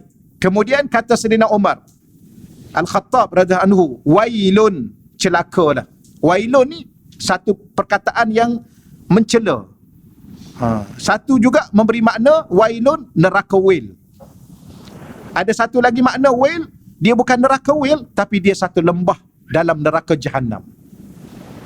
Neraka Jahannam ada satu lembah yang dalam, disebut wail, disebut dalam kitab tafsir. Bacalah tafsir mana-mana pun disebut begitu.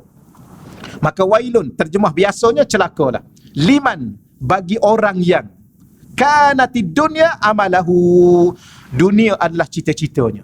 Celaka bagi seseorang yang mana dunia ini menjadi cita-cita dia. Dia nak takluk dunia, kan? Berapa ramai dulu-dulu Raja dulu-dulu, penguasa dulu-dulu, pemerintah dulu, dinasti apa kan, kita belajar dulu. Mereka ingin menakluk dunia. Kata Saidina Omar, wahilun. Dia begini, tuan-tuan. Yang kita duk bincang sekarang, dunia-dunia ni, saya nak ulang lagi sekali. Habis, kenapa Allah lahirkan kita ke dunia? Bukan itu persoalannya. Ya, kerana yang menjadi masalah bukan dunia. Tapi, tolong kenal dunia. Kalau bila mana kamu kenal dunia, barulah kamu tidak menjadikan dunia itu satu masalah kepada kamu. Ya. Sekarang ni kamu tertipu dengan dunia. Tapi yang masalah bukan dunia kamu. Begitu. Itu persoalan sekarang. Okey ya? Baik. Satu. Yang kedua saya nak sebut, dunia yang mana yang menjadi masalahnya? Nabi Sulaiman kaya raya. Sayyidina Abdul Rahman bin Auf kaya raya. Sayyidina Abu Bakar kaya raya. Sayyidina Umar khalifah. Sayyidina Abu Bakar khalifah. Habis apa masalah pangkatnya? Khalifah tu pangkat. Yang kaya raya tu adalah harta. Apa masalah? Tak ada masalah. Sudah. Habis masalahnya apa? Masalahnya kita sebab kita tak kenal benda tu adalah menipu daya. Tapi kalau kita ambil dia dan kita kawal dia, ya, tak ada masalah. Kita boleh derma berapa banyak kita nak derma, kita boleh bantu berapa banyak anak yatim yang kita boleh bantu, orang miskin yang kita boleh bantu. Nanti kalau macam ni ustaz saya ni ada nak buat bisnes ni, tak jadilah kalau macam ni. Tak, teruskan. Ada seorang tuan haji, dia umur 75 kot. Tan Sri di kota Damansara. Ada satu kali tu dia sajalah jalan-jalan nak pergi ke kereta, dia pun berjalan. Dia kata, ustaz saya nak tanya boleh? Saya sekarang ni duk buat satu projek tempat peranginan lah. Tapi saya buat yang jenis mewah, yang ada konsep Islami. Satu malam 3,000 ke 5,000. Masuk dalam tu dia rasa dia Islam. Saya tak tahu konsep bagaimana. Tapi dia orang yang sepatutnya saya selidik lah siapa dia ni. Memang orang bukan sebarangan lah. Orang yang dah memang jaya projek-projek besar, mega-mega. Okey. Apa pandangan ustaz? Sebab saya ni dah umur 75. Jadi apa yang kita belajar sekarang ni, yang kita share, kita duk bagi tahu, teruskan. Kan Nabi pesan, kalau kita nak tanam pokok durian, kita sekarang ni sempat tak dengan pokok nak dapat buah durian? Agak-agak lah. Bila kita nak meninggal, bila-bila? Durian berapa tahun? 3 tahun, 4 tahun. Nak tanam? Tanam. Habis kita tak sempat makan, ada orang akan makan. Jangan risau anak cucu kita. Habis kita dapat pahala. Jadi saya pun tanya dia, kenapa nak buat? Salah satunya saya nak bantu ni lah. Bila mana ekonomi kita nak bantu. Ramai orang Islam yang susah-susah, dia kata. Maka teruskan. Macam ni. Kenapa? Habis tadi belajar dunia yang menipu daya. Bukan masalah dunia, masalah kita yang tertipu. Janganlah kita tertipu. Gitu je lah. Allah, ya. Kemudian, wal khataya amaluhu. Celakalah juga orang yang dosa adalah amalan dia. Dosa tu menjadi amalan. Buat aja dosa. Tapi alhamdulillah dia selalu, alhamdulillah pun ada. Sebab kita faham juga selalu duk sebut. Memang kerja dia. Kalau tak mengumpat, mengeji orang. Kalau tak mengeji orang, berjudi. Kalau tak berjudi, minum arak. Itu dia kerja dia. Wailun, celaka orang ni.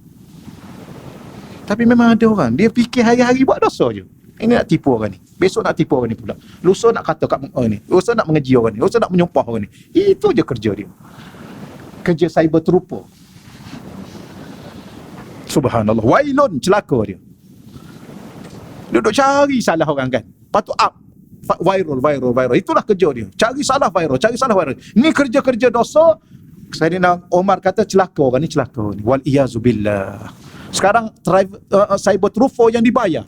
Bukan sembarangan. 5,000 sebulan dibayar. Cari apa? Ni cari orang ni. Kerja dia seorang ni je. Dia cari seorang ni. Maka dibongkar kesilapan, dilondeh maruah, subhanallah. Dia nak buat apa? Dan bila mana dia post dan viralkan, selagi mana benda tu kekal. Satu dunia dia berjalan fitnah itu dan kekal. Kalau dia tak tutup akaun tu. Dan kalau dia mati, siapa nak tolong tutup? Orang tak tahu tu akaun dia sebab dia guna Dia fake account, dia samaran, berjalan sampai kiamat. Berapa lama dia nak duduk dalam neraka? Ni saya berterupa ni live ni saya berterupa, tak kira siapa saja. Tolong ingat tuan-tuan dan puan-puan, kita sayangkan diri sendiri dan anak-anak kita. Kita tak kena gaya hasil itu hasil haram. Memanglah dah duk fitnah orang, dapat bayaran, hasil itu haram. Bagi makanan haram ke anak-anak, maka anak-anak hidup dengan darah daging haram. Anak pula jadi cyber trooper yang dapat harta haram, bagi kat cucu pula. Subhanallah. Ya, fikirlah 2-3 kali untuk hidup kekal di dunia bahagia selama-lama. Ya, walaupun susah sedikit lah, memang susah sikit. Memang dunia ni, tuan-tuan, dunia ni memang tempat susah, tempat sakit, tempat kecewa, tempat derita. Nanti jangan pula pergi tanya, ada satu kitab hikam, ya, Imam Ibn Athaillah Skandari. Dia kata dunia ni kalau begini-begini, itulah dunia. Kalau kita pergi mengadu, Syekh, kenapa saya ni selalu sakit? Kenapa saya ni selalu penat? Kenapa saya ni selalu susah? Jawapannya apa? Hazihi hiyad dunia. Dunia bukan hazihi. Dunia ni muannas. Subhanallah. Bahasa Arab ada satu aja benda, maka dia dikira muannas. Maka dunia ni perempuan. Sebab tu dalam Isra Mi'raj, yang ni kan perempuan tua. Dunia ni perempuan tua, tapi memakai hiasan yang cantik. Masih lagi orang terpedaya. Maka bila mana ditanya, kenapa begini, kenapa ustaz saya selalu sakit, anak saya selalu macam ni ustaz, kenapa suami saya buat macam ni ustaz, kenapa isteri saya begini, kenapa jiran saya, kenapa? Hazihi hiyad dunia. Itulah dunia. Kalau ada orang, seorang ni dia okey, selalu sehat, selalu bahagia, selalu kaya, itu bonus bagi dia. Tapi biasanya orang macam ni tak ada bahagian di akhirat. Sebab tu kalau Allah bagi kemewahan banyak sangat, tolong minta maaf banyak. Cukuplah ya Allah. Cukup dulu ya Allah. Aku takut aku tak ada bahagian di akhirat. Kadang-kadang kita doa, ada doa-doa yang mustajab. Ada doa-doa tuan-tuan sekalian yang mustajab. Kalau doa ni, kalau kita nak tu, lambat banyak aja, insya-Allah kita akan dapat. Akhir sekali kita rasa takut. Yalah, kita tidaklah minta kapal terbang, taklah sampai minta kapal terbang. Ya Allah, dah lama dah nak kapal terbang sebuah. Pun dah dapat. Agak-agak lah tuan-tuan kalau nak minta dengan Allah kan. Tapi kita minta dapat. Akhir sekali kita takut. Cukuplah dulu ya Allah. Takut tak ada bahagian. Baik, kemudian wailun lagi, celaka lagi, golongan yang ketiga. Apa dia golongan ketiga? Azimu batnihi qalilu fitnatihi. Azimu batnihi ni buncit perutnya. Apa bukti? Apa dalil yang perut tu buncit? Maka banyak. Makan banyak. Dan Islam memang dia tak suka yang besar-besar ni, dia tak suka. Memang dia makan banyak. Termasuk ustaz-ustaz. Betul. Tapi memang ustaz tu makan banyak, yang makan sikit tu ulama. Yang macam saya ni makan banyak. Sebab ustaz. Betul. Cuba tuan-tuan berkawan dengan ulama-ulama, dekat dengan ulama, sikit je dia makan. Sikit dia makan. Saya ikut syekh saya. Kita ni dah separuh hari daripada pagi, sebab ada satu kali ada jemputan makan di Pasir Putih, Kelantan. Ada anak murid syekh situ. Sekarang ni anak murid syekh tu dah jadi esko pertanian Kelantan. Tak apalah. Pergi, dia kata jangan makan di tempat lain, kita dah sedia. Kita pun sampai ke rumah tu, syekh mengajar dulu. Lapar ni tuan-tuan. Lepas tu okeylah, disilakan makan. Syekh duduk depan ada satu kali. Ada ramai-ramai saya duduk sini. Kita. Tapi kita tak boleh mula kalau syekh tak mula. Syekh duduk. Syekh ni dia saja dia nak ajar kita. Kita lapar, dia tahu kita lapar ni. Bunyi dah perut ni. Dia buat tak tahu, dia sembang dulu. Bila syekh nak makan ni, kita nak mula dah ni. Nak mula makan. Syekh pun ambil sikit aja sikit. Kita sengaja, syekh nak makan apa? Kita sengaja nak suruh syekh cepat sikit makan. Sebab kita nak makan ni. Kita ambil bubur, letak. Jangan banyak, kata dia. Qalil, syuaya. Letak. Kita pun ambil. Dia tengok dah, dia tengok cara kita ambil. Tapi kita ambil sikit lah dulu. Sebab jangan lebih pada syekh kan. Ni kena belajar ni, ada adab ni. Ya. Dia makan pula cepat. Dia makan sikit cepat. Aduh. Kita makan yang ni, dia dah habis, kita dah baru nak habis, kita nak tambah lagi, dia pun tengok. Dia buat macam tu. Bangun. Bangun. Tu. Pergilah dengan siapa-siapa pun, dia makan sikit. Dia tahu kita lapar, dia tahu kita nak makan banyak, tapi rumah orang, dia jaga adab.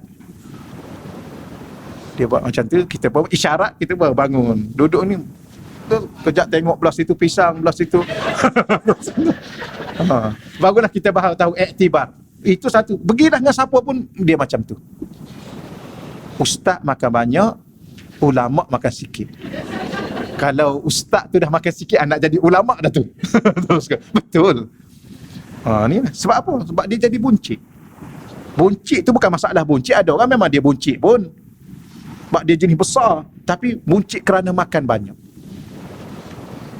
Celaka ni bukan kita menyumpah-nyumpah, tidaklah. Salah satunya kita kata membinasakan diri dia. Dengan sebab makan banyak itu, penyakit macam-macam datang. Tengok sekarang ni kan, yang muda-muda, yang besar-besar badan tu kan, darah tinggi ada, kencing manis ada, gauk ada, dah lah badan besar. Lepas tu jadi imam pula duduk atas kerusi. Saya minta maaf, saya pergi ada satu tempat tu, muda lagi tapi badan besar. Yalah, tapi orang-orang yang badan besar ni suara dia merdu sedap. Jadi imam duduk atas kerusi, yang belakang-belakang ni berdiri. Jadi sepatutnya boleh, tak ada masalah imam duduk atas kerusi. Jadi imam tu dah kira separuh, qiyam tu 100%, duduk dah tinggal 50. Jadi dah tak sempurna dia. Imam mesti sempurna untuk dia cover yang belakang ni kalau ada yang tak sempurna pada bacaannya, pada rukuk dan sujudnya. Jadi kalau kita dah tak mampu, baik kita duduk belakang. Tapi kalau kita tak mampu sebab kita badan kita besar, kita nak duduk depan juga, habis orang belakang ni kalau tak kena gaya, yang datang belakang ni pula kori-kori pula, baik bagi kat dia. Ya. Gitulah. Kenapa tu semua tu? Kerana makan banyak. Mungkin kita tak boleh, bukan dia tadi, yang lain. Sebab apa? Bila mana dah besar, perut pun dah bucik, datanglah penyakit-penyakit apa, gauk ke apa, lutut dah goyang, semua sekali. Itulah yang masalahnya dia kita. Baik, kemudiannya apa lagi? Qalilu fitnatihi, kurang cerdik. Sebab tu minta hikmah. Allah marzuqnal fahma wal ilma wal hikmata. Ya Allah, rezekilah kepada kami cerdik, kebijaksanaan, kecerdikan. Bijak dengan cerdik ni, dia tak boleh belajar. Belajar, dia hanya boleh jadi pandai. Dia tak jadi cerdik. Cerdik anugerah dari Allah. Mana dalil Quran, suratul Baqarah. Wa man yu'tal hikmah, sesiapa yang diberi hikmah, kebijaksanaan, faqad utiya, maka sesungguhnya dia telah diberi khairan katsira, kebaikan yang melimpah-limpah banyak. Maka hikmah itu diberi, tak boleh dicari. Cerdik atau bahasa bijak, dia tak boleh belajar. Pandai, tuan-tuan dan puan-puan, tak pandai apa? Tak pandai menjahit. Berapa ramai orang lelaki boleh pandai menjahit sebab dia belajar menjahit. Tak pandai memasak, boleh pandai memasak. Berapa ramai orang lelaki yang memasak lebih sedap pada orang perempuan. Satu dunia dia pergi memasak. Chef Wan, puan-puan tak malu kat Chef Wan. Dia boleh pusing dunia dengan memasak. Kenapa? Kerana memasak bukan bijak, pandai. Kalau orang bijak, dia tak memasak, dia buat hotel, panggil orang memasak, dia bayar, pandai-pandai semua tu. Itu orang bijak. Betul ya? Orang bijak, dia buka restoran, dia tak pandai memasak, dia bayar. Sebab pandai boleh dibayar, bijak tak boleh bayar. Dia pandai komputer, kita tak pandai komputer, tapi kita bijak, kita buka kedai komputer, kita cari yang pandai-pandai komputer, duduk kedai kita, kita bayar. Yang pandai komputer yang ni bayar 1,500, yang ni bayar 2,000, yang ni bayar 3,000. Kita dapat bulan-bulan. Ni bijak. Okeylah. Maka celakalah orang yang kurang bijak. Dan salah satunya ialah dalam melalui hidup ni, iaitu tertipu dengan dunia. Memang dia ni kurang bijak. Padahal dunia duk tipu dia hari-hari. Dia kejar lagi juga. Dia kejar tu pula, dia kumpul-kumpul, kemudian dia tinggalkan. dikumpul-kumpul, dihabiskan. Ni orang ni tak bijak ni. Ni kaitkan dengan dunia ya, dengan dunia. Kemudian alimun bi amrin dunyahu, alim pada urusan dunia. Celakalah juga orang yang alim pada urusan dunianya. Oh, dunia pakar dia. Pakar itu, pakar ini, pakar itu, pakar ini. Tetapi jahilun bi amri akhiratih. Jahil urusan akhirat dia. Sembahyang pun tak tahu rukun. Baca Fatihah pun tak betul. Dia ni pakar apa ni? Ni pakar ekonomi, ni pakar undang-undang, ni pakar teknologi, ni pakar ini. Fatihah pun tak betul. Subhanallah. Apa yang pakar? Subhanallah. Ambil exam, nak naikkan tahap kepakaran kan? Doktor kan? Doktor. Nak pergi exam ni Ustaz? Tolong doa saya. Doktor nak exam apa? Nak ambil pakar. Pakar pula ada bidang-bidang dia. Subhanallah. Sampai urat yang kecil-kecil pun dia tahu. Saraf yang kecil-kecil pun dia tahu. Ya, jantung tersumbat pun dia boleh ambil daging lain tanpa kat situ. Macam-macam lah dia buat je. Bypass lah semua sekali, letak balon lah apa semua sekali. Pakar dia. Aurat tak tutup, duk dedah merata. Doktor pakar. Contoh ya. Maka dia ni tak bijak. Dia boleh selamatkan nyawa orang, dia tak selamatkan nyawa dia di akhirat. Gitulah. Baik, okeylah habis. Firman Allah Subhanahu Wa Taala, zuyina dinampak cantik ataupun diperhiaskan. Saya masa belajar dengan guru saya dulu, Tok Guna Aziz dulu, dia sebut dinampak cantik. Benda tak cantik, kalau kita tengok betul-betul tak cantik pun. Sekarang kan ada orang make up kan, subhanallah. Orang rumah saya yang tunjuk. Saya tengok apa tu? Cuba tengok ni. Dia kalau kita tengok dia dalam ni, dia tengok, subhanallah, muka Cina dia boleh jadi muka orang putih. Yang orang asli tu, make up orang asli, subhanallah, jadi macam ni.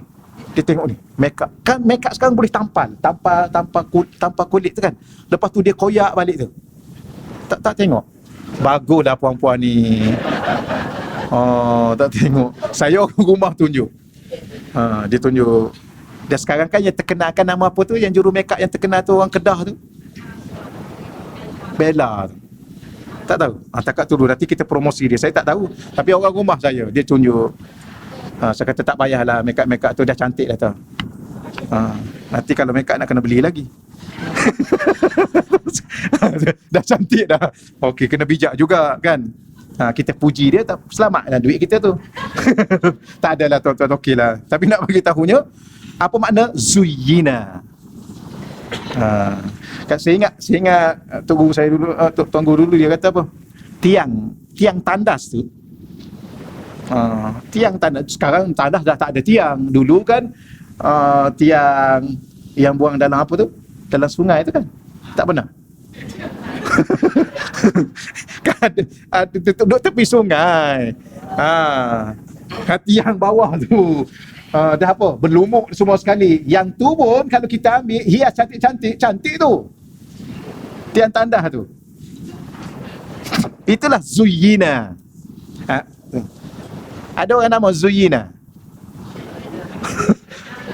Jangan kahwin dengan Zuyina kalau nama dia Zuyina, sebab dia tu nampak cantik je tu, tak cantik asalnya. Itu perkataan. Zuyina dinampak cantik, diperhiaskan. Dia punya terjemah ada muka surat 22 tu. Apa yang diperhiaskan? Dunia ini. Tapi kalau bahasa Quran tu, saya tuan-tuan nak tengok terjemah muka surat sebelah tu. Saya nak bahasa asal Al-Quran tu. Jadi dinampak cantik kepada siapa? Lilladzina, kepada orang-orang yang kafaru, yang telah kafir. Rupanya orang-orang yang telah kafir, atau dengan bahasa mudahnya orang-orang kafir ni. Tapi kalau bahasa Arab yang dah kafir. Apa yang dinampak cantik kepada mereka? Al-hayatud dunia, kehidupan dunia. Oh subhanallah, mereka nampak dunia subhanallah begitu indah. Mereka lihat segala-galanya. Lepas tu kita tengok orang-orang yang bukan Islam, orang kafir ni, memang dia buat sesuatu, memang betul-betul maksimum dia buat. Sungguh-sungguh dia buat. Mega sungguh. Menyanyi, subhanallah. Apa sahaja program dia akan buat, dia memang cantik sungguh. Kenapa? Kerana Allah hiaskan untuk dia begitu. Maka dia gairah dengan keindahan itu. Kemudian wa yaskharuna minal ladzina amanu, lalu mereka memandang mereka memandang orang-orang, bukan memandang, ni sakhara ni merendah-rendahkan, sombong. Kalau di sini sombong, mereka berlagak sombong dan memandang rendah. Okey, minal ladzina amanu, kepada orang-orang yang beriman. Orang kafir ni tengok orang Islam ni memang tak ada apa, tak ada nilai. Siapa bagi tahu? Allah bagi tahu. Dia senyum kat kita, dia kata dia hormat kat kita, dia baik-baik dengan kita, memang dia pandang kita hina sehina-hinanya. Siapa bagi tahu? Ni ayat Quran ni. Siapa bagi tahu? Allah bagi tahu. Jangan pula tanya Allah tahu daripada mana. Ni saja cari pasal dengan Tuhan. Ada orang tanya, siapa bagi tahu ni? Yang ustaz cakap ni apa ni? Yang ustaz cakap ni? Saya bukan saya cakap ni, Allah yang cakap ni. Allah tahu daripada mana? Sudah. Ni Allah bagi tahu. Tuan tak percaya. Orang kafir yang ada kat luar tu, dia pandang hina kat kita semua ni. Dia pandang rendah. Allah bagi tahu. Dia baik ustaz, dia jujur, subhanallah. Dia jujur ustaz. Baik orang kafir yang jujur lah daripada orang Islam yang korup dan sebagainya. Kalau Islam pun dia korup, kafir lagilah. Ya. Kalau Islam pun menipu, baiklah, baik orang kafir yang benar daripada orang Islam yang menipu. Kalau orang Islam pun yang percaya Allah pun menipu, orang kafir yang tak percaya Allah, tak payahlah. Gitulah. Kalau mereka betul-betul baik, Allah tak akan campak mereka dalam neraka selama-lama. Buta ke Allah dalam melihat kebaikan? Mustahil. Kerana Allah adalah yang maha benar. Sebab tu Allah kadang-kadang dia guna Al-Haq. Ya? Al-Haq. Siapa Allah? Al-Haq. Tuhan yang maha benar. Kerana benar itu dari dia. Selain dari dia dan selain yang tidak percaya kepada dia, semua tidak benar. Menipu. Dia kata nak bantu kita, nak bantu. Tak. Dia menipu. Baik, walladzina taqaw fawqahum yaumal qiyamah, dan orang-orang yang bertakwa. Lagilah kita sebut lagi sekali. Daripada sini kita dapat buat kesimpulan macam mana nak selamat daripada tipu daya dunia. Pastikan diri menjadi orang yang bertakwa. Gitulah. Macam mana nak jadi orang bertakwa? Minta dengan Allah, merayu dengan Allah, solat hajat kepada Allah. Ajarlah anak-anak kita daripada awal. Segala benda solat hajat minta dengan Allah. Kalau dia kata duit, dia boleh minta dengan Allah. Cuma Allah akan susunlah bagaimana nak mendatangkan duit itu. Cuma sebab musabab itu Allah akan susun. Tapi Allah akan bagi dengan cara yang paling. Sebab ada orang, tak ada orang, subhanallah, mudah aja dia. Dia duduk main telefon kat rumah, masuk. Dia main kat rumah, masuk. Masyuk. Kita keluar rumah, pergi satu hari, pusing. Tak masyuk, betul. Dia duduk main telefon kat rumah, lepas tu tidur, bangun-bangun tengok, dah masuk dah. Main saham kan? Sekarang kan online je. Ada kawan saya duduk, saya ajak saya tu, Ustaz, mari kita pergi belajar pasal saham. Saya angka-angka ni tak pandai. Daripada dulu lagi. Tak pandai. Dia bukan otak kita jenis angka-angka. Matematik dulu pun dapat cangkul lah, 7 cangkul. Asyik baik lulus. Tak pandai. Itu Ustaz dia tunjuk, tengok Ustaz. Tadi semalam saya duduk 1 jam aja Ustaz. Tengok saya dapat berapa? $3,000. 1 jam aja Ustaz. Sekarang saya ajar anak saya yang tu. Anak saya dah pandai. Sekarang anak saya dah ajar saya dah. Dia duduk sekejap aja. Tengok. Rezeki yang kalau Allah sudah betul. Okeylah. Allah. Akhir sekali Allah kata apa? Wallah, dan Allah yarzuqu man yasha. Allah memberi rezeki kepada siapa yang dia kehendaki. Ini kita cerita pasal rezeki tadi. Allah yang bagi rezeki bi ghairi hisab. Tak terhitung. Tak terkira. Tak terkira dan tak terhitung tu menurut undang-undang dan peraturan Allah. Sebenarnya Allah nak bagi kita banyak, tapi Allah sayang kat kita. Orang ni kalau bagi banyak dia lupa. Orang ni kalau bagi banyak dia lalai. Orang ni kalau bagi banyak dia buat maksiat. Cukup ni je lah. Ha. Saya pergi mancing baru ni. Minta maaf saya cerita sikit. Ada amalan-amalan memancing. Nanti saya bagi kemudian. Ha. Baca. 4 hari 3 malam memancing. Kawan tu lah, kawan yang kaya tu lah yang ajaknya. Dia kata, ustaz ni mancing orang ada-ada ni ustaz. Tak apalah. Pergilah, pergi. Saya baca amalan. Tapi mabuk subhanallah. Sampai-sampai hari pertama tu tidur. Kita tengok orang angkat ikan 7 kilo, 6 kilo. Kita duduk tidur tak boleh. Bangun sekejap tengok, tidur. Saya. Tapi masa tidur kita duduk baca. Malu ustaz tak dapat ikan. Ustaz tolong datanglah, kalau macam mana kalau ustaz datang mungkin lagi banyak dapat, dia kata. Kita pergi tidur segala. Sudah ke? Ya Allah tolonglah, ya Allah jangan malukan aku, ya Allah. Baca. Saya pun pasang ni lah, pasang lempar itu tidur. Subhanallah.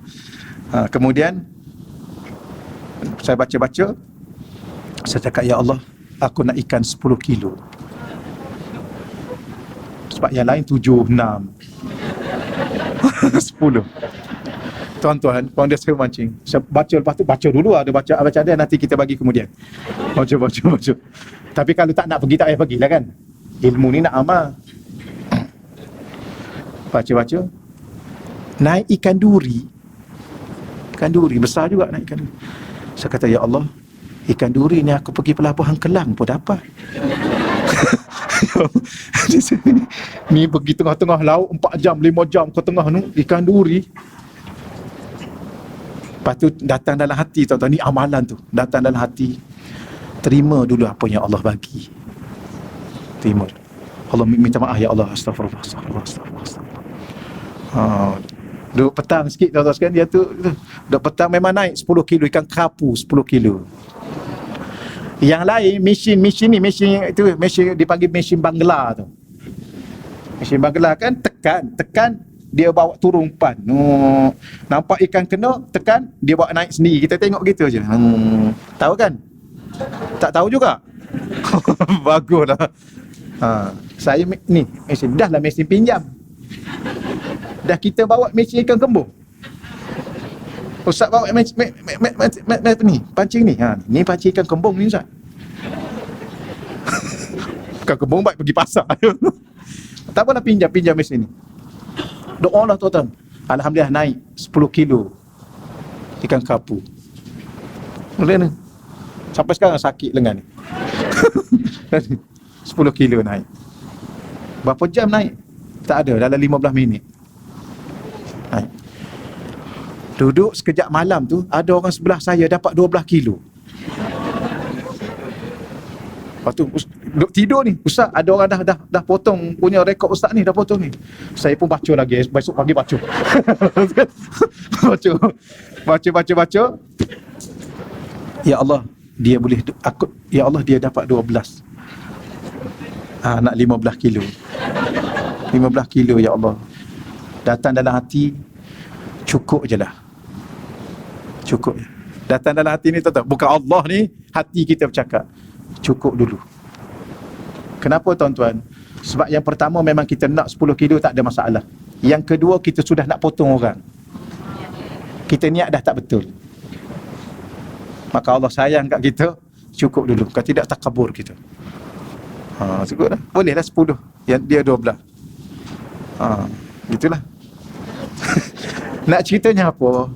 Allah boleh bagi 20 Allah boleh, 50 kilo Allah boleh bagi. Tapi bagaimana hati kita dengan Allah? Sebab kita dah baca ayat Quran ni, kita baca ayat ni, doa ni. Tuan-tuan, dulu pernah saya pergi ke satu tempat. Saya tanya Haji tu, Haji, kat kita pergi ni di Pulau Sembilan, Perak saja. Kat kita pergi ni ada ikan merah tak Haji? Ikan merah ada. Dia gelak kat saya. Dia kata, mana ada ustaz, ikan merah tengah nu. Saya pun baca. Antaranya doa yang almarhum Tok Guru Harundin. Baca. Ya Allah, ikan merah, ya Allah. Laut Allah punya. Kan? Dapat ikan merah, tuan-tuan sekalian. Tapi doa dia, Allahumma salli alaihi wasallam. Allah marzuqni wa ahbabi wa jami'il muslimin. Allah ma in kana rizki, Allah ma in kana rizki wa ahbabi wa jami'il muslimin. Ya Allah, seandainya rezekiku dan rezeki yang aku sayang, orang-orang yang aku sayang, dan rezeki semua orang Islam. Bila mana kita baca begitu, mula-mula ya saja kita angkat, kemudian orang kiri kita angkat, orang belah kita angkat, terkejut dia. Mana ada ikan merah kat sini? Tapi dia Allah bagi semua. Tu kita kena doa macam tu. Tapi doa-doa tu lah.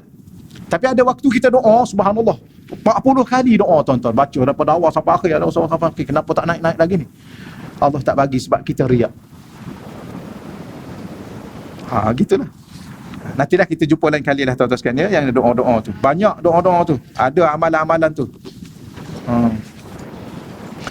Kemudian firman Allah lagi, Zuyyina. Ada lagi. Buku berapa dah ni ya? Oh, dah lebih dah. Rasa sekejap pula dah. Okey, saya baca ini habislah. Sebab depan tu dah itu ya. Oh, yang lain baca sendirilah boleh ya. Minggu depan pula. Kita berhenti situlah. Cukup dululah insya-Allah. Tuan-tuan tahu kenapa kita rasa sekejap? Sebab cerita. Jadi ustaz-ustaz nak suruh cepat habis, masa dia cerita. Masa cepat habis. Doa kakak ipar saya, Hajah Sayua binti Awang, yang menghidapi kanser hati bakal melalui operasi hari ini. Juga kakak ipar saya lagi satu, Hajah Roziana, menjadi rawatan kemoterapi. Okey, insya-Allah kita sama-sama doa dah insya-Allah ya. Kita tutup di sini dengan doa. Baik, Al-Fatihah. A'udzubillahi minasyaitonirrajim. Bismillahirrahmanirrahim. Alhamdulillahirabbil arrahmanirrahim maliki yaumiddin. Iyyaka na'budu wa iyyaka nasta'in. Ihdinas siratal mustaqim. Siratal ladzina an'amta 'alaihim ghairil maghdubi 'alaihim waladdallin. Amin. A'udzubillahi minasyaitonirrajim. Bismillahirrahmanirrahim. Allahumma shalli ala sayyidina Muhammadin miftahi babi rahmatillah. Adada ma fi ilmillah. Salatan wa salaman daimain bidawami mulkillah wa ala alihi wa sahbihi. Allahumma salli ala sayyidina Muhammadin tibbil qulub wa dawaiha wa afiyatil abdan wa shifaiha wa nuril absar wa diyaiha wa ala alihi wa sahbihi wa barik wa sallim.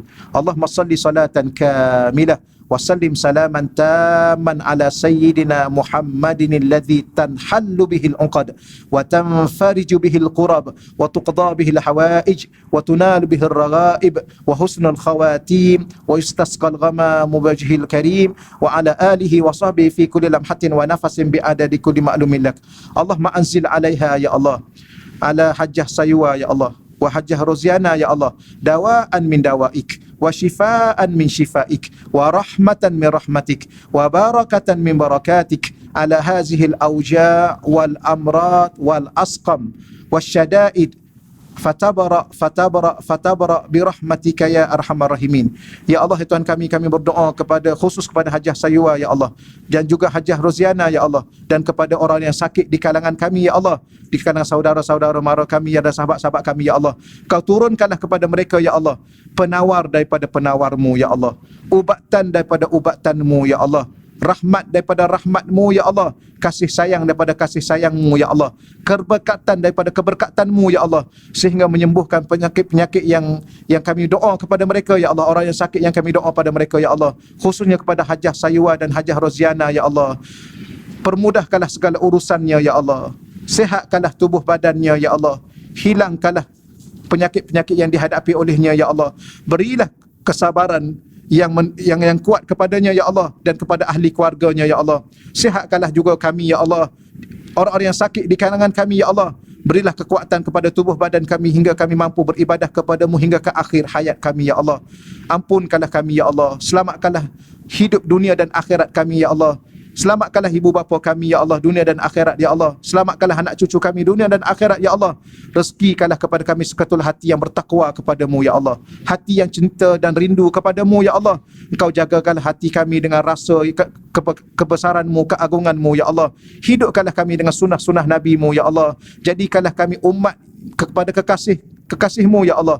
Terimalah doa-doa kami dan amal ibadah kami ya Allah. Rabbana atina fid dunya hasanah wa fil akhirati hasanatan wa qina adzabannar. Wa sallallahu ala sayyidina wa maulana Muhammad walhamdulillahi rabbil alamin. Taqabbalallahu minna wa minkum ya karim.